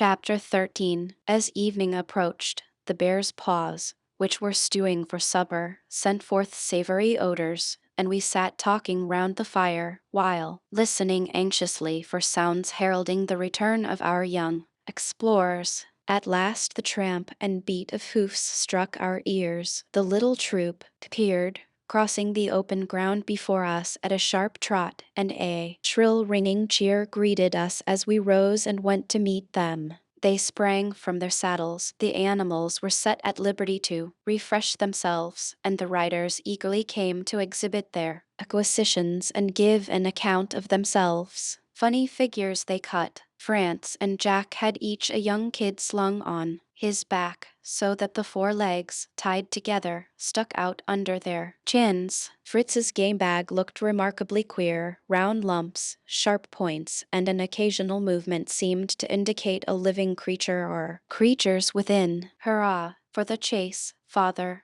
cried Jack. Nothing like real hunting after all. And just to see how Storm and Grumble go along over a grassy plain, it is perfectly splendid. We soon tired out the little antelopes and were able to catch them. Yes, father, said France, and Fritz has 2 Angora rabbits in his bag, and we wanted to bring you some honey. Only think, such a clever bird, a cuckoo, showed us where it was. My brothers forget the chief thing, said Fritz. We have driven a little herd of antelopes right through the gap into our territory, and there they are, all ready for us to hunt when we like, or to catch and tame. Well done, cried I. Here is truly a list of achievements. But to your mother and me, the chief thing of all is God's goodness in bringing you safe back to us. Now, let us hear the whole story, that we may have a definite idea of your performances.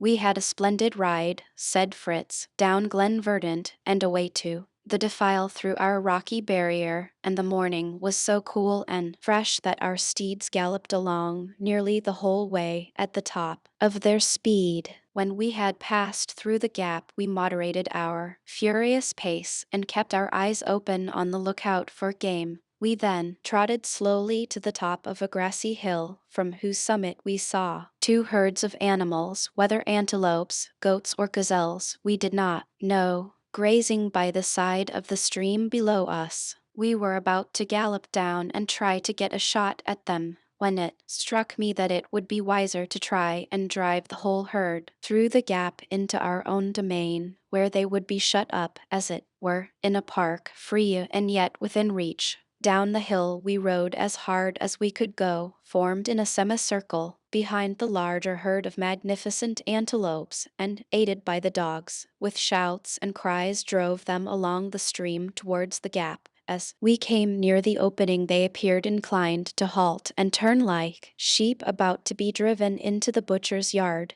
and it was all we could do to prevent them from bolting past us, but at length one made a rush at the opening, and the rest following, they were soon all on the other side of the frontier and inhabitants of New Switzerland. Capital, I said, capital, my boy, but I don't see what is to make them remain inhabitants of our domain, or to prevent them from returning through the gap whenever they feel inclined. Stop, father, he replied, you interrupted me too soon. We thought of that possibility too, and provided against it. We stretched a long line right across the defile and strung on it feathers and rags and all sorts of other things which danced and fluttered in the wind and looked so strange that I am perfectly certain that the herd will never attempt to pass it. In fact, Levelant, from whom I learned the trick, says in his Voyage au Cap de Bon Espérance that the Hottentots make use of the method for penning in the antelopes they have caught in the chase.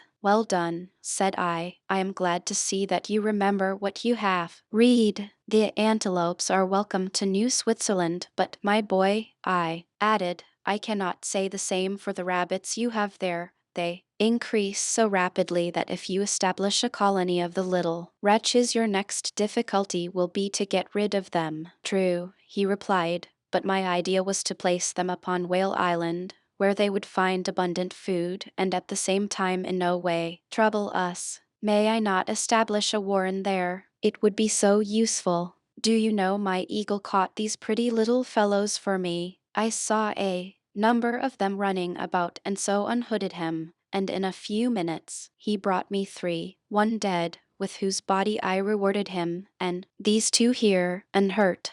Now, father, said Jack, interrupting him, do listen to me and hear my story, or else Fritz will begin upon my adventures and tire you out with his rigmarole descriptions. Certainly, Jack, I said, I am quite ready to listen to you. First and foremostly, how did you bring down those beautiful little animals you have there? Oh, we galloped them down. The dogs sniffed about in the grass while Fritz was away after the rabbits. Out popped these little fawns, and away they went bounding and skipping at the rate of 30 miles an hour, with Storm, Grumble, and the dogs at their heels. In about a quarter of an hour we had left the dogs behind, and were close upon our prey. Down went the little creatures in the grass, and, overcome with terror and fatigue, were at our mercy. So we shouted to Fritz, and, my dear boy, said I, according to your statement, Fritz must have been 7.5 miles off. Oh, well, father, perhaps we did not ride for quite a quarter of an hour, and, of course, I can't say exactly how fast we were going. And then, you see, the fawns did not run in a straight line. At any rate, Fritz heard us, and he in France, and I leashed the legs of the pretty creatures, and then we mounted again, and soon saw a wretch of a cuckoo, who led us ever so far out of our course by cuckooing and making faces at us and then hopping away. France declared it must be an enchanted princess, and so I thought I would rid it of its spell, but Fritz stopped me shooting it, and said it was a honey indicator, and that it was leading us probably to a bee's bike. So we spared its life, and soon, sure enough, it stopped close by a bee's nest in a hollow tree. This was capital, we thought, and as we were in a great hurry to taste the honey, I threw in a lot of lighted lucifer matches, but somehow it did not kill the bees at all, but only made them awfully angry, and they flew out in a body and stung me all over. I rushed to Storm and sprang on his back, but though I galloped away for bare life, it was an age before I got rid of the little wretches, and now my face is in a perfect fever. I think I will get mother to bathe it for me, and off rushed the noisy boy, leaving Fritz and me to see to the fawns and examine the rabbits. With these latter I determined to do as Fritz proposed, namely, to colonize Whale Island with them. I was all the more willing to do this, because I had been considering the advisability of establishing on that island a fortress to which we may retreat in any extreme danger, and where we should be very thankful, in case of such a retreat, to possess means of obtaining a constant supply of animal food. Having ministered to the wants of the antelopes, I tried to interest the boys in my discovery of the block of talc, but just then their mother summoned us to dinner. The principal dish in this meal consisted of the bear's paws, most savory-smelling delicacies, so tempting that their close resemblance to human hands, and evening the roguish fee-fo-fum from Jack, did not prevent a single member of the family from enjoying them most heartily. Supper over, we lit our watch fire, retired to our tent, and slept soundly. We had been working very diligently. The bear's meat was smoked, the fat melted down and stored, and a large supply of bamboos collected. But I wished to make yet another excursion, and at early dawn I aroused the boys. Fritz mounted the mule, I rode Lightfoot. Jack and France took their usual steeds, and, with the 2 dogs, we galloped off, first to visit the euphorbia to collect the gum, and then to discover whether the ostrich had deserted her eggs in the sand. Ernest watched us depart without the slightest look or sigh of regret, and returned to the tent to assist his mother and study his books. Our steeds carried us down the green valley at a rapid rate, and we followed the direction we had pursued on our former expedition. We soon reached Turtle Marsh, and then, filling our water flasks, we arrived at the rising ground where Fritz discovered the mounted Arabs. As Jack and France wanted a gallop, I allowed them to press forward, while Fritz and I visited the euphorbia trees. A quantity of the red gum had exuded from the incisions I had made, and as this had coagulated in the sun, I rolled it into little balls and stored it in a bamboo jar I had brought with me for the purpose. As we rode after the boys, who were some way ahead, Fritz remarked, "Did you not tell me that the juice of that tree was poisonous, father?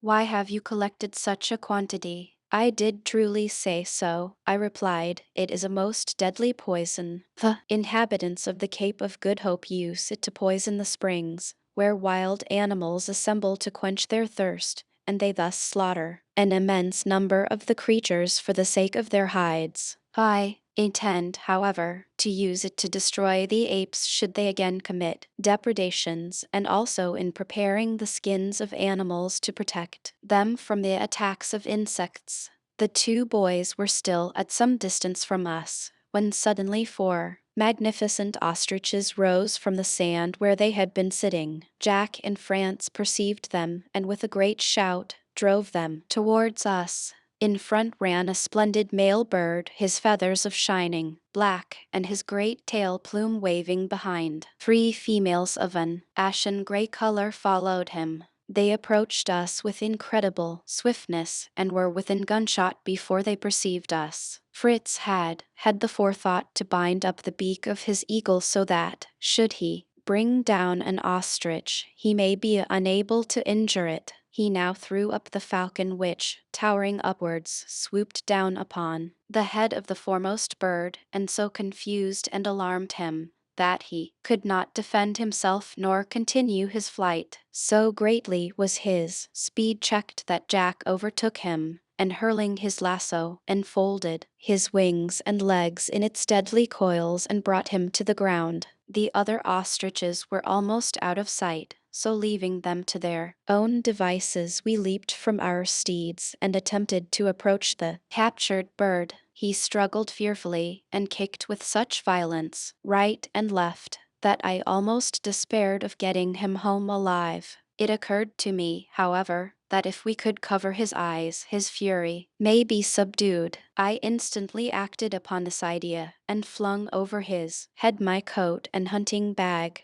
which effectually shut out the light. No sooner had I done this than his struggles ceased, and we were able to approach. We first secured round his body a broad strip of sealskin, on each side of which I fastened a stout piece of cord, that I may be able to lead him easily. Then, fastening another cord in a loop round his legs that he may be prevented from breaking into a gallop, we released him from the coils of the lasso. "Do you know," said I to the boys, "how the natives of India secure a newly captured elephant?" "Oh, yes," said Fritz. "They fasten him between 2 tame elephants. We'll do that to this fine fellow, and tame him double quick." "The only difficulty will be," remarked Jack, "that we have no tame ostriches. However, I dare say Storm and Grumble will have no objection to perform their part, and it will puzzle evening this great monster to run away with them." So we at once began operations. Storm and Grumble were led up on either side of the recumbent ostrich, and the cords secured to their girths. Jack and France, each armed with a stout whip, mounted their respective steeds. The wrappers were removed from the bird's eyes, and we stood by to watch what would next occur.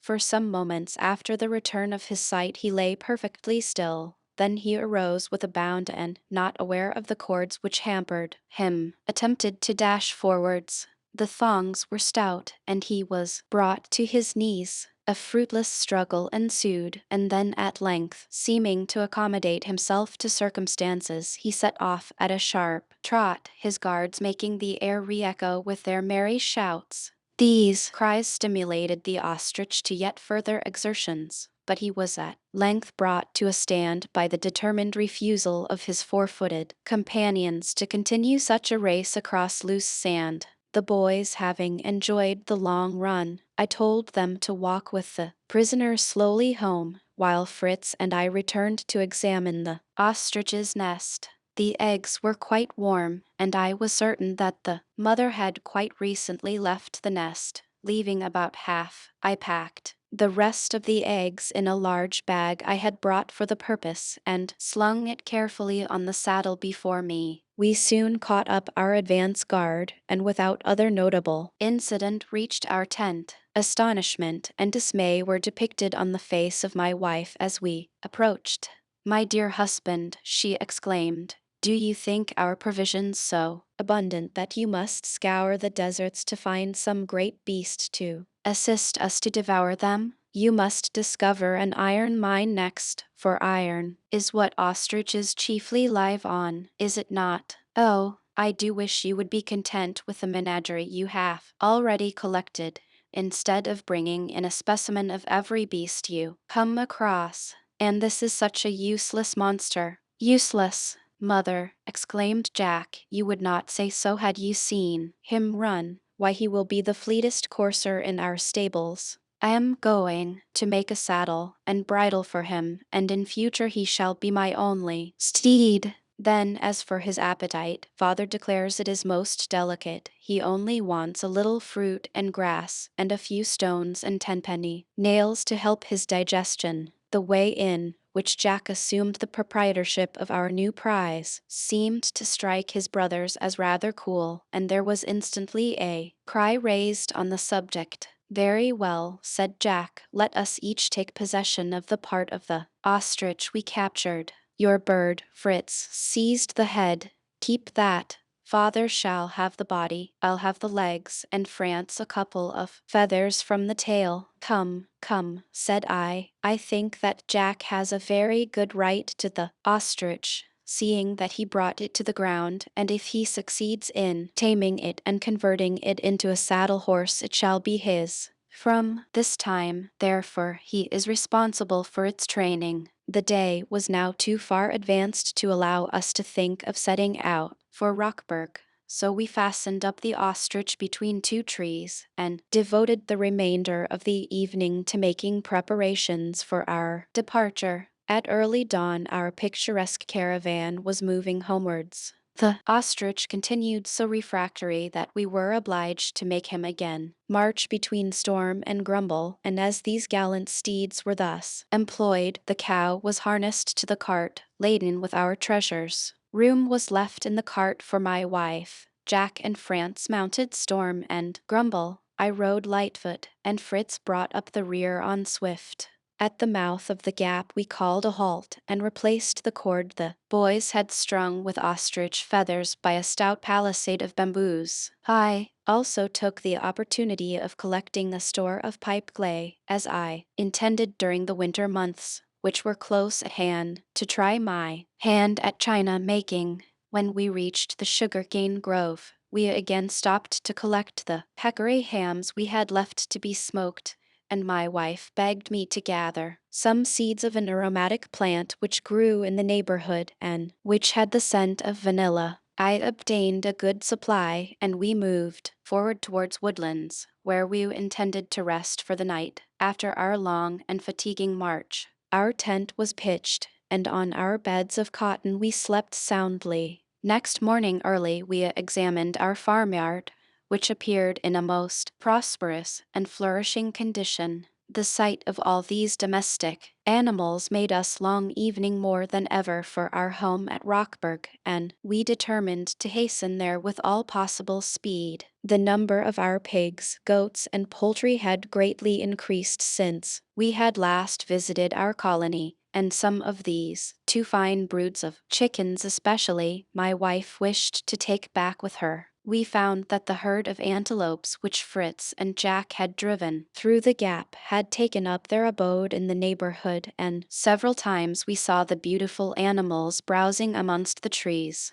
While at the farm, we repaired both the animals' stalls and our dwelling room, that the former may be more secure against the attacks of wild beasts, and the latter fitted for our accommodation when we should visit the spot. Everything at length being satisfactorily arranged, we again retired to rest, and early next morning completed our journey to Rockburg. By midday, we were once more settled at home. Windows and doors were thrown open to admit fresh air, the animals established in their stalls, and the cart's miscellaneous cargo discharged and arranged. As much time as I could spare, I devoted to the ostrich, whom we fastened, for the present, between two bamboo posts in front of our dwelling. I then turned my attention to the eggs we had brought, and which I determined to hatch, if possible by artificial heat. For this purpose I arranged a stove, which I maintained at a uniform temperature, and on it I placed the eggs carefully wrapped in cotton wool. Next morning Fritz and I went off in the boat first to Whale Island, there to establish our colonists, the Angora rabbits, and then to Shark Island, where we placed the dainty little antelopes. Having made them happy with their liberty and abundance of food, we returned as quickly as possible to cure the bears' skins and add the provisions we had brought to the stores lying in our cellar. As we returned, we caught up Jack, making his way in great glee towards Rockburg. He was carrying in a basket an immense eel, which he and Ernest had secured. Ernest had set, on the previous night, a couple of lines. One had been dragged away, but on the other they found this splendid fellow. It proved delicious. Half was prepared for dinner, and the other half salted and stowed away. We now, for a short time, again turned our attention to our duties about the house. Thinking that the veranda would be greatly improved by some creepers, I sowed round the foot of each bamboo pillar vanilla and pepper seed, as well as that of other creeping plants, which would not only give the house a pleasanter aspect, but also afford us shade during the summer months. I constructed a couple of hen coops too, for the hens and their little chicks which we had brought from woodlands, for I knew that if I left them unprotected, the inquisitive dispositions of Nips and Fangs may induce them to make anatomical experiments which would be detrimental to the welfare of the youngsters. Ernest's rat skins were voted a nuisance within doors, and were tied together and hung up outside. So powerful was the odor they emitted, that evening then Jack would pretend to faint every time he passed near them. The museum received its additions. The condor and vulture were placed there to be stuffed when we should find time during the rainy season. The mica and asbestos, too, were brought in for the present, not to lie there idle, but to wait until I could use them as I intended, for china and lamp wicks. Having occupied 2 days in this way, we turned our attention to other duties, the cultivation of a wheat, barley and maize field, the management of the ostrich's eggs, and the taming of the captives. As agriculture was, though the least to our taste, the most important of these several duties, we set about it first. The animals drew the plough, but the digging and hoeing taxed our powers of endurance to the utmost.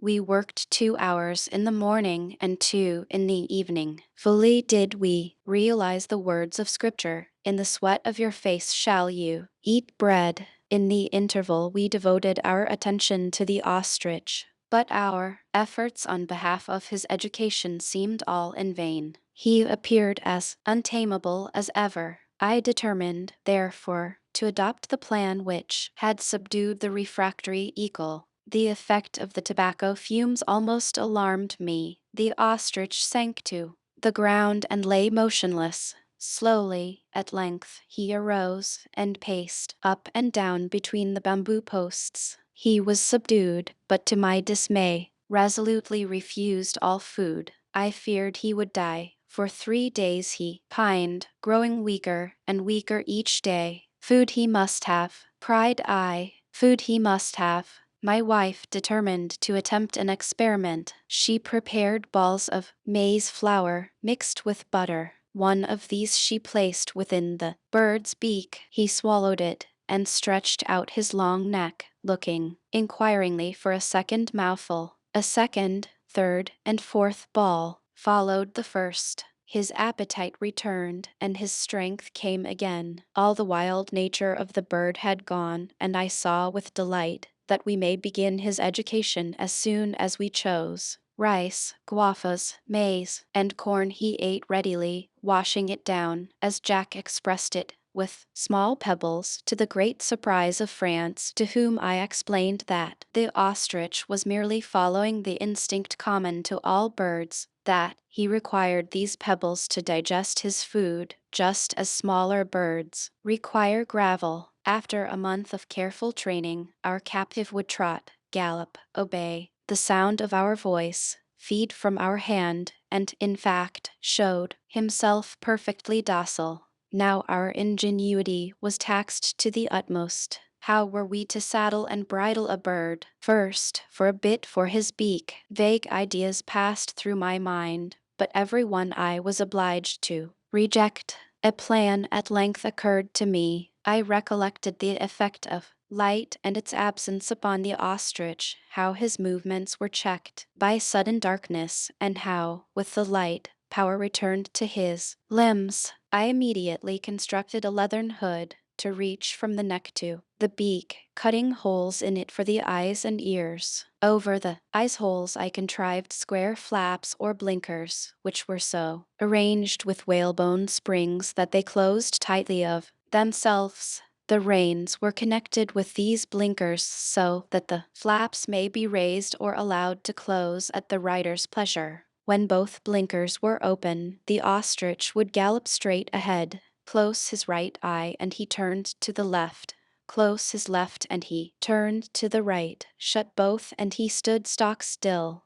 I was justly proud of my contrivance, but before I could really test its utility, I was obliged to make a saddle. After several failures, I succeeded in manufacturing one to my liking and in properly securing it. It was something like an old-fashioned trooper's saddle, peaked before and behind, for my great fear was lest the boys should fall. This curious-looking contrivance I placed upon the shoulders as near the neck as possible, and secured it with strong girths round the wings and across the breast, to avoid all possibility of the saddle slipping down the bird's sloping back. I soon saw that my plan would succeed, though skill and considerable practice was necessary in the use of my patent bridle. It was difficult to remember that to check the courser's speed it was necessary to slacken rein, and that the tighter the reins were drawn, the faster he would fly. We at length, however, all learned to manage master.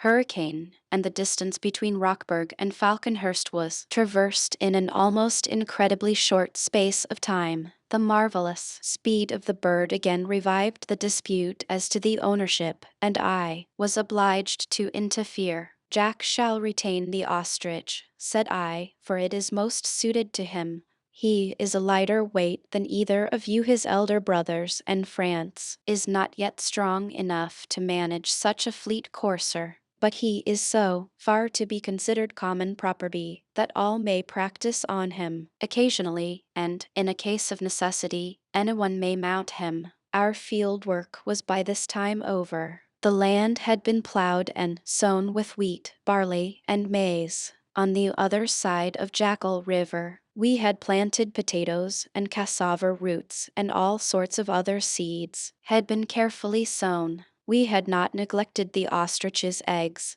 and one day Fritz introduced me with great glee to 3 little ostriches. But alas, the little creatures were not destined to enjoy life for long. One died almost as soon as it was hatched, and the others, after tottering about on their stilt-like legs for a few days, followed its example. I now found time to turn my attention to the bear's skins, which required preparation before they would be fit for use as leather. They had been salted and dried, and now required tanning. I had no tan, however. This was unfortunate, but not to be deterred from my purpose. I determined to use a mixture of honey and water in its place. The experiment proved successful. When the skins were dried they remained flexible and free from smell, while the fur was soft and glossy. This was not the only result of the experiment, for the honey water, which I boiled, appeared so clear and tempting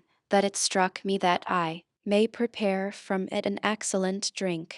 I put by some of the liquid before making use of it as tan and reboiled it with nutmeg and cinnamon. The preparation, which much resembled English mead, was pronounced delicious, and my wife begged me to brew a large supply. Our cellar was now well stocked with provisions for the winter, and our other preparations were completed. I was able to turn my attention to details of lesser importance. The boys had been clamoring for hats, and as my success in so many trades had surprised me, I agreed to turn hatter for the non-sea. With the rat skins and a solution of India rubber, I produced a kind of felt, which I dyed a brilliant red with cochineal, and stretching this on a wooden block I had prepared, I passed over it a hot iron to smooth the nap, and by next morning had the satisfaction of presenting to my wife a neat little red Swiss cap, to be lined and finished by her. For one of the boys, my wife admired the production immensely, and lining it with silk, added yet more to its gay appearance by adorning it with ribbons and ostrich feathers, and finally placed it upon the head of little France. So delighted was every one with the hat, that all were eager to be similarly provided, and begged me to manufacture more. I readily agreed to do so as soon as they should furnish me with the necessary materials, and advised them to make half a dozen rat traps, that they may secure the water rats with which the stream abounded, and whose rich glossy fur would serve admirably for felt. Every fifth animal that they brought me I told them should be mine, that I may obtain material for a hat for myself and their mother. The boys at once agreed to this arrangement and began the manufacture of the traps, which were all so made that they should kill the rats at once, for I could not bear the idea of animals being tortured or imprisoned.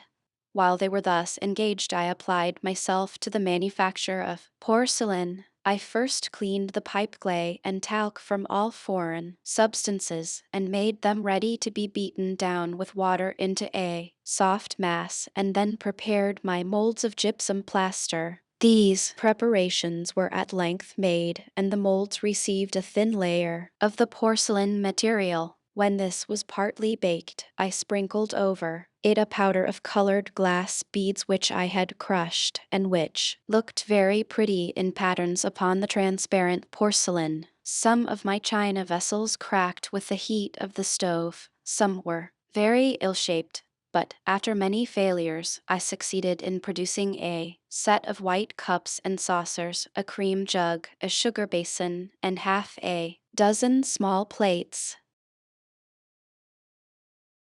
Chapter 14. Scarcely had I completed my pottery, when great black clouds and terrific storms heralded the approach of another winter. The rainy season having set in, we were compelled to give up our daily excursions. Evening in the spacious house which we now occupied, and with our varied and interesting employments, we yet found the time dragging heavily. The spirits of all were depressed, and evening occasional rapid rides during a partial cessation of the rain failed permanently to arouse them. Fritz, as well as I, had perceived this, and he said to me, "Why, father, should we not make a canoe, something swifter and more manageable than those vessels we as yet possess? I often long for a light skiff, in which I may skim over the surface of the water." The idea delighted all hands, but my wife, who was never happy when we were on the sea, declared that our chances of drowning were, with the pinnace and canoe, already sufficiently great, and that there was not the slightest necessity for our adding to these chances by constructing another craft which would tempt us out upon the perfidious element. Her fears were, however, speedily allayed, for I assured her that the boat I intended to construct should be no flimsy coquelicot, but as safe and stout a craft as ever floated upon the sea. The Greenlander's kajak I intended to be my model, and I resolved not only to occupy the children, but also to produce a strong and serviceable canoe,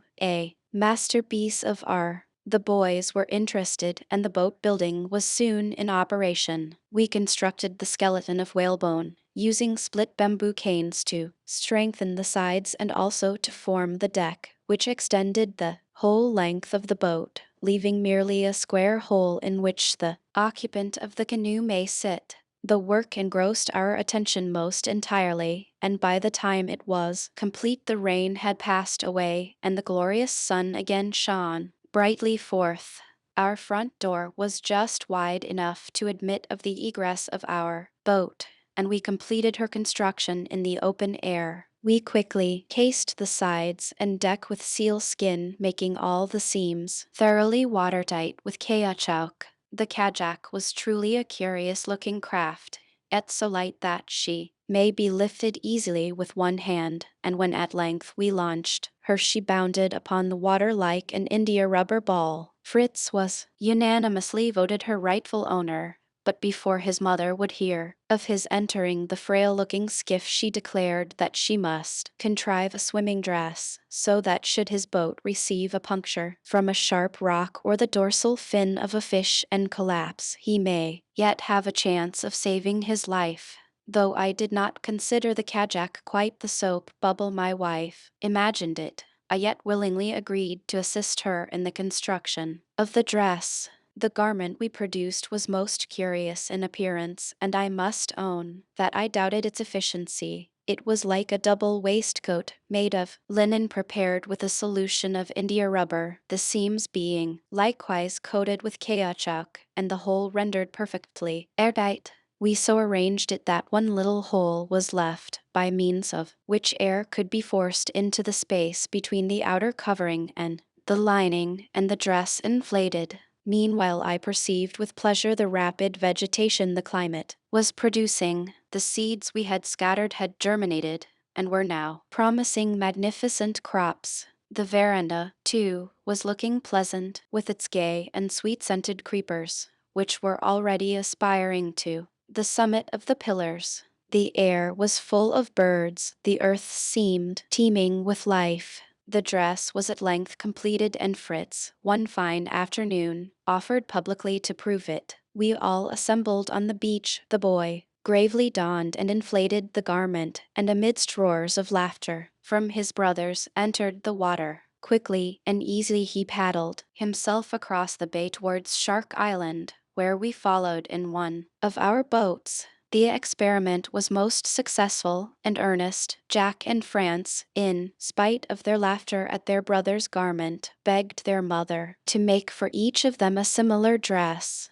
While on the island we paid a visit to the colonists whom we had established there the previous autumn. All were well. We could perceive by the footprints that the antelopes had discovered and made use of the shelter we had erected for them, and feeling that we could do nothing more, we scattered handfuls of maize and salt and strolled across to the other side of the island. The shore was covered with lovely shells, many of which, with beautiful pieces of delicate coral, the boys collected for their museum. Strewn by the edge of the water too lay a great quantity of seaweed of various colors, and as the mother declared that much of it was of use, the boys assisted her to collect it and store it in the boat. As we pulled back to the land, I was surprised to see that my wife chose from among the seaweed a number of curious leaves with edges notched like a saw. When we reached home, she carefully washed these and dried them in the oven. There was evidently something mysterious about this preparation, and my curiosity at length prompted me to make an attempt to discover the secret. "Are these leaves to form a substitute for tobacco?" said I. "Do you so long for its refreshing smell?" My wife smiled, for her dislike of tobacco was well known, and she answered in the same jocular tone, "Do you not think that a mattress stuffed with these leaves would be very cool in summer?" The twinkle in her eyes showed me that my curiosity must still remain unsatisfied, but it nevertheless became greater than ever. The boys and I had one day made a long and fatiguing expedition, and, tired out, we flung ourselves down in the veranda. As we lay there, resting, we heard the mother's voice. "Could any of you enjoy a little jelly?" She soon appeared, bearing a porcelain dish laden with most lovely transparent jelly. Cut with a spoon and laid before us, it quivered and glittered in the light. "Ambrosia," exclaimed Fritz, tasting it. It was truly delicious, and still marveling from where my wife could have obtained a dish so rare, we disposed of all that she had set before us. Aha, laughed my wife, is not this an excellent substitute for tobacco, far more refreshing than the nasty weed itself? Behold the produce of my mysterious seaweed. My dear wife, exclaimed I, this dish is truly a masterpiece of culinary art. But where had you met with it? What put it into your head?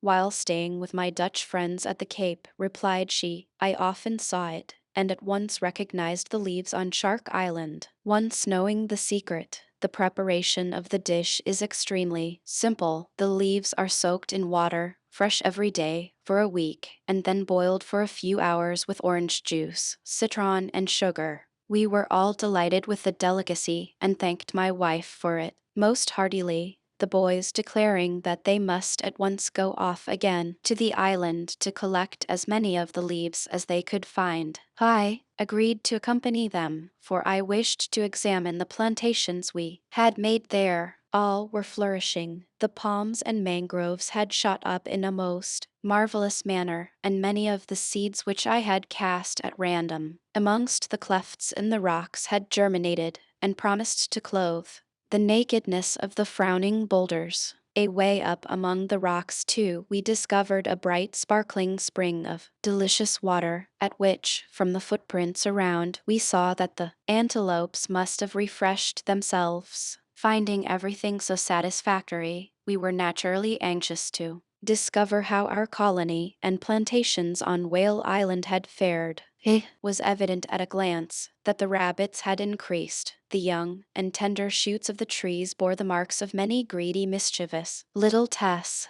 The cocoa-nut palms alone had they spared. Such depredations as these could not be allowed, and with the help of the boys I erected round each stem a hedge of prickly thorn, and then prepared again to embark. Before we did so, however, I noticed that some of the seaweed had also been gnawed by the rabbits, and wondering what it could have been to tempt them, I collected some of it to examine more fully at home. The skeleton of the whale, too, attracted our attention, for picked clean by the birds and bleached by sun and rain, the bones had been purified to a most perfect whiteness. Thinking that the joints of the vertebrae may be made of use, I separated some 10 or 12 and rolled them down to the boat, and then returned to the shore, towing them after us. A scheme now occupied my mind for the construction of a crushing machine, which would prove of the greatest service to us.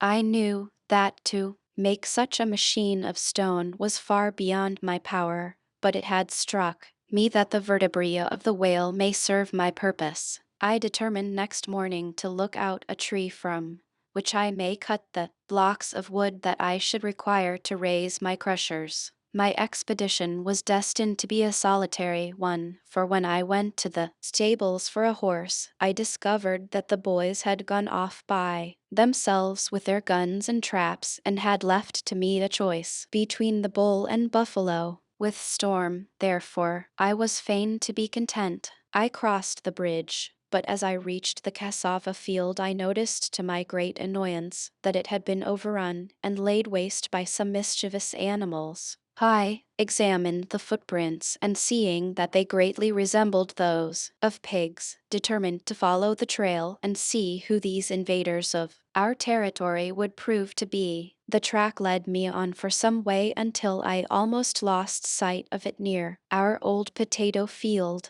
For some time I hunted backwards and forwards, without seeing the sign of the animals. At length a loud barking from Floss and Bruno, who were with me, announced that they had been discovered. The whole family of our old sow, and she herself, were standing at bay, showing their teeth and grunting so savagely that the dogs feared to approach them. I raised my gun and fired twice amongst the herd. 2 of the pigs fell, and the rest fled, followed by the dogs. I picked up the pigs, and calling back the pursuers, continued my way through the forest. A tree suited to my purpose was soon found. I marked it, and returned home. Ernest, who had remained at home, assisted me to flay the young porkers, and I handed them over to my wife to prepare for supper, by which time I hoped the other lads would have returned. Late in the evening we heard the sounds of trampling hoofs, and soon Jack appeared, thundering along upon his two-legged steed, followed in the distance by Fritz and France. These latter carried upon their cruppers game bags, the contents of which were speedily displayed. 4 birds, a kangaroo, 20 muskrats, a monkey, 2 hares, and half a dozen beaver rats were laid before me. Besides these, Fritz threw down, without a word of explanation, a bundle of thistles. The boys seemed almost wild with excitement at the success of their expedition, and soon Jack exclaimed, "Oh, father, you can't think what grand fun hunting on an ostrich is." We flew along like the wind. Sometimes I could scarcely breathe. We were going at such a rate, and I was obliged to shut my eyes because of the terrific rush of air. Really, father, you must make me a mask with glass eyes to ride with, or I shall be blinded one of these fine days. Truly, replied I must do no such thing. Why not? Asked he, with a look of amazement upon his face. For 2 reasons. Firstly, because I do not consider that I must do anything that you demand, and secondly, because I think that you are very capable of doing it yourself. However, I must congratulate you upon your abundant supply of game. You must have truly worked hard. Yet I wish that you would let me know when you intend starting on such a long expedition as this. You forget that though you yourselves know that you are quite safe and that all is going on well, yet that we at home are kept in a constant state of anxiety. Now, off with you, and look to your animals, and then you may find supper ready. Soon the boys returned, and we prepared for a most appetizing meal, which the mother set before us. While we were discussing the roast pig and washing it down with fragrant mead, Fritz described the day's expedition. They had set their traps near woodlands and had there captured the muskrats, attracting them with small carrots, while with other traps, baited with fish and earthworms, they had caught several beaver rats and a duck-billed platypus. Hunting and fishing had occupied the rest of the day, and it was with immense pride that Jack displayed the kangaroo which he had run down with his swift courser. Contributions to the garden had not been forgotten, and Fritz handed over to his mother several cuttings from cinnamon and sweet apple trees. Finally, when all the other treasures had been displayed, Fritz begged me to examine his thistles which he had gathered, thinking, he said, that it was a plant used in the manufacture of wool. He was perfectly right, for I recognized it at once as the fuller's teasel, a plant whose sharp little thorns, which cover the stem and leaves, are used to raise the nap of cloth. We resolved to be up early the following morning, that we may attend to the preparation of the booty, and as I now noticed that the boys were all becoming extremely drowsy, I closed the day with evening devotions. The number of the creatures we killed rendered the removal of their skins a matter of no little time and trouble. It was not an agreeable task at any time, and when I saw the array of animals the boys had brought me to flay, I determined to construct a machine which would considerably lessen the labor. Amongst the ship's stores in the surgeon's chest, I discovered a large syringe. This, with a few alterations, would serve my purpose admirably. Within the tube I first fitted a couple of valves, and then, perforating the stopper, I had in my possession a powerful air pump. The boys stared at me in blank amazement when, armed with this instrument, I took up the kangaroo and declared myself ready to commence operations. "Skin a kangaroo with a squirt," said they, and a roar of laughter followed the remark.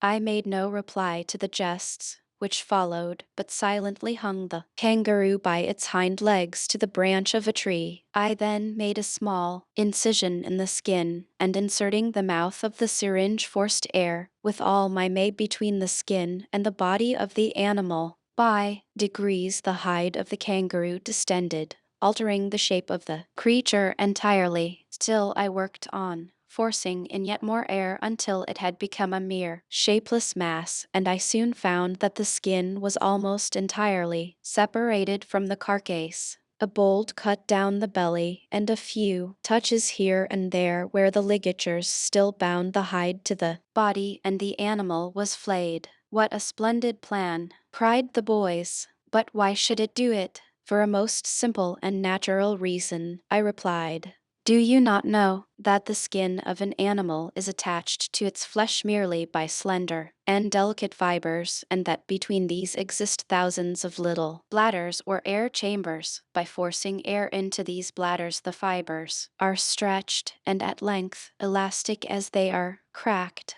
the skin has now nothing to unite it to the body, and consequently may be drawn off with perfect ease. This scientific fact has been known for many years. The Greenlanders make constant use of it. When they have killed a seal or walrus, they distend the skin that they may tow the animal more easily ashore, and then remove its hide at a moment's notice.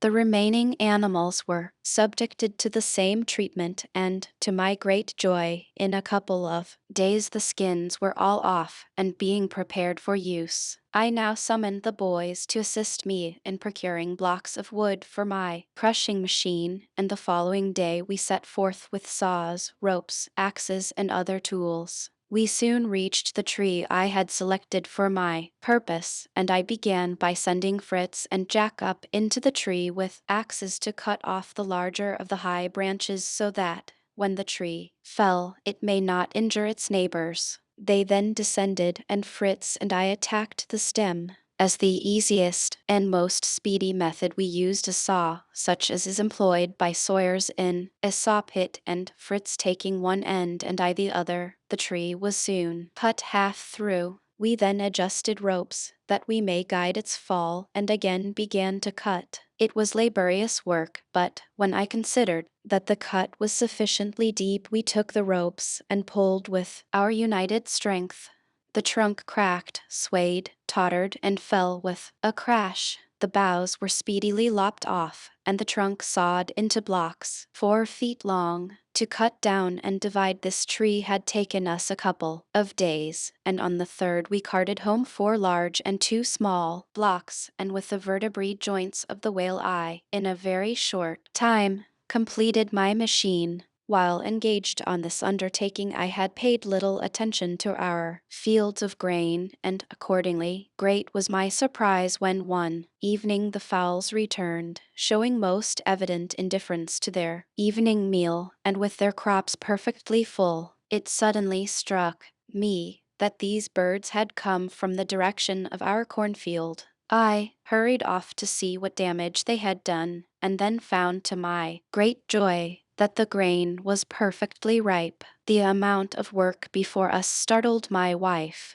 This unexpected harvest, which added reaping and threshing to the fishing, salting, and pickling already on hand, quite troubled her. Only think, said she, of my beloved potatoes and manioc roots. What is to become of them? I should like to know. It is time to take them up, and how to manage it. With all this press of work, I can't see. Don't be downhearted, wife, said I. There is no immediate hurry about the manioc, and digging potatoes in this fine, light soil is easy work compared to what it is in Switzerland, while as to planting more, that will not be necessary if we leave the younger plants in the ground. The harvest we must conduct after the Italian fashion, which, although anything but economical, will save time and trouble, and as we are to have 2 crops in the year, we need not be too particular. Without further delay, I commenced leveling a large space of firm clay ground to act as a threshing floor. It was well sprinkled with water, rolled, beaten, and stamped. As the sun dried the moisture, it was watered anew, and the treatment continued until it became as flat, hard, and smooth as a threshing floor need be. Our largest wicker basket was then slung between Storm and Grumble. We armed ourselves with reaping hooks and went forth to gather in the corn in the simplest and most expeditious manner imaginable. I told my reapers not to concern themselves about the length of the straw, but to grasp the corn where it was convenient to them, without stooping. Each was to wind a stalk around his own handful and throw it into the basket. In this way, great labor was saved. The plan pleased the boys immensely, and in a short time the basket had been filled many times, and the field displayed a quantity of tall, headless stubble, which perfectly horrified the mother, so extravagant and untidy did she consider our work. "This is dreadful," cried she. "You have left numbers of ears growing on short stalks, and look at that splendid straw completely wasted. I don't approve of your Italian fashion at all. It is not a bad plan, I can assure you, wife, and the Italians do not waste the straw by not cutting it with the grain. Having more arable than pasture land, they use this high stubble for their cattle, letting them feed in it and eat what grain is left. Afterward, allowing the grass to grow up among it, they mow all together for winter fodder. And now for threshing, also in Italian fashion. We shall find it spares our arms and backs as much in that as in reaping." The little sheaves were laid in a large circle on the floor. The boys mounted Storm, Grumble, Lightfoot, and Hurry, starting off at a brisk trot, with many a merry jest, and round they went, trampling and stamping out the grain, while dust and chaff flew in clouds about them. My wife and I were incessantly occupied with hayforks, by means of which we shook up and moved the sheaves over which the threshers rode, so as to throw them in the track. From time to time the animals took mouthfuls of the tempting food they were beating out. We thought they well deserved it, and called to mind the command given to the Jews, "You shall not muzzle the ox that treads out the corn." After threshing, we proceeded to winnowing, by simply throwing the threshed corn with shovels high in the air. When the land or sea breeze blew strong, the chaff and refuse was carried away by the wind and the grain fell to the ground. During these operations our poultry paid the threshing floor many visits, testifying a lively interest in the success of our labors, and gobbling up the grain at such a rate that my wife was obliged to keep them at a reasonable distance. But I would not have them altogether stinted in the amid of our plenty. I said, let them enjoy themselves. What we lose in grain, we gain in flesh. I anticipate delicious chicken pie, roast goose, and boiled turkey. When our harvest stores were housed, we found that we had reaped 60, 80, even 100-fold what had been sown. Our garner was truly filled with all manner of store. Expecting a second harvest, we were constrained to prepare the field for sowing again, and immediately therefore commenced mowing down the stubble. While engaged in this, flocks of quails and partridges came to glean among the scattered ears. We did not secure any great number, but resolved to be prepared for them next season, and by spreading nets, to catch them in large quantities. My wife was satisfied when she saw the straw carried home and stacked. Our crop of maize, which of course had not been threshed like the other corn, afforded soft leaves which were used for stuffing mattresses, while the stalks, when burnt, left ashes so rich in alkali as to be especially useful. I changed the crops sown on the ground to rye, barley, and oats, and hoped they would ripen before the rainy season. The shoals of herring made their appearance just as we finished our agricultural operations. This year we pickled only 2 barrels of them, but we were not so merciful towards the seals, which arrived on the coast directly afterwards. We hunted them vigorously, requiring their skins for many purposes, more especially for the completion of the paddock. On the little deck of that tiny vessel I had made a kind of magazine in which to store pistols, ammunition, water, and provisions, and this I meant to cover with seal skin so as to be quite watertight.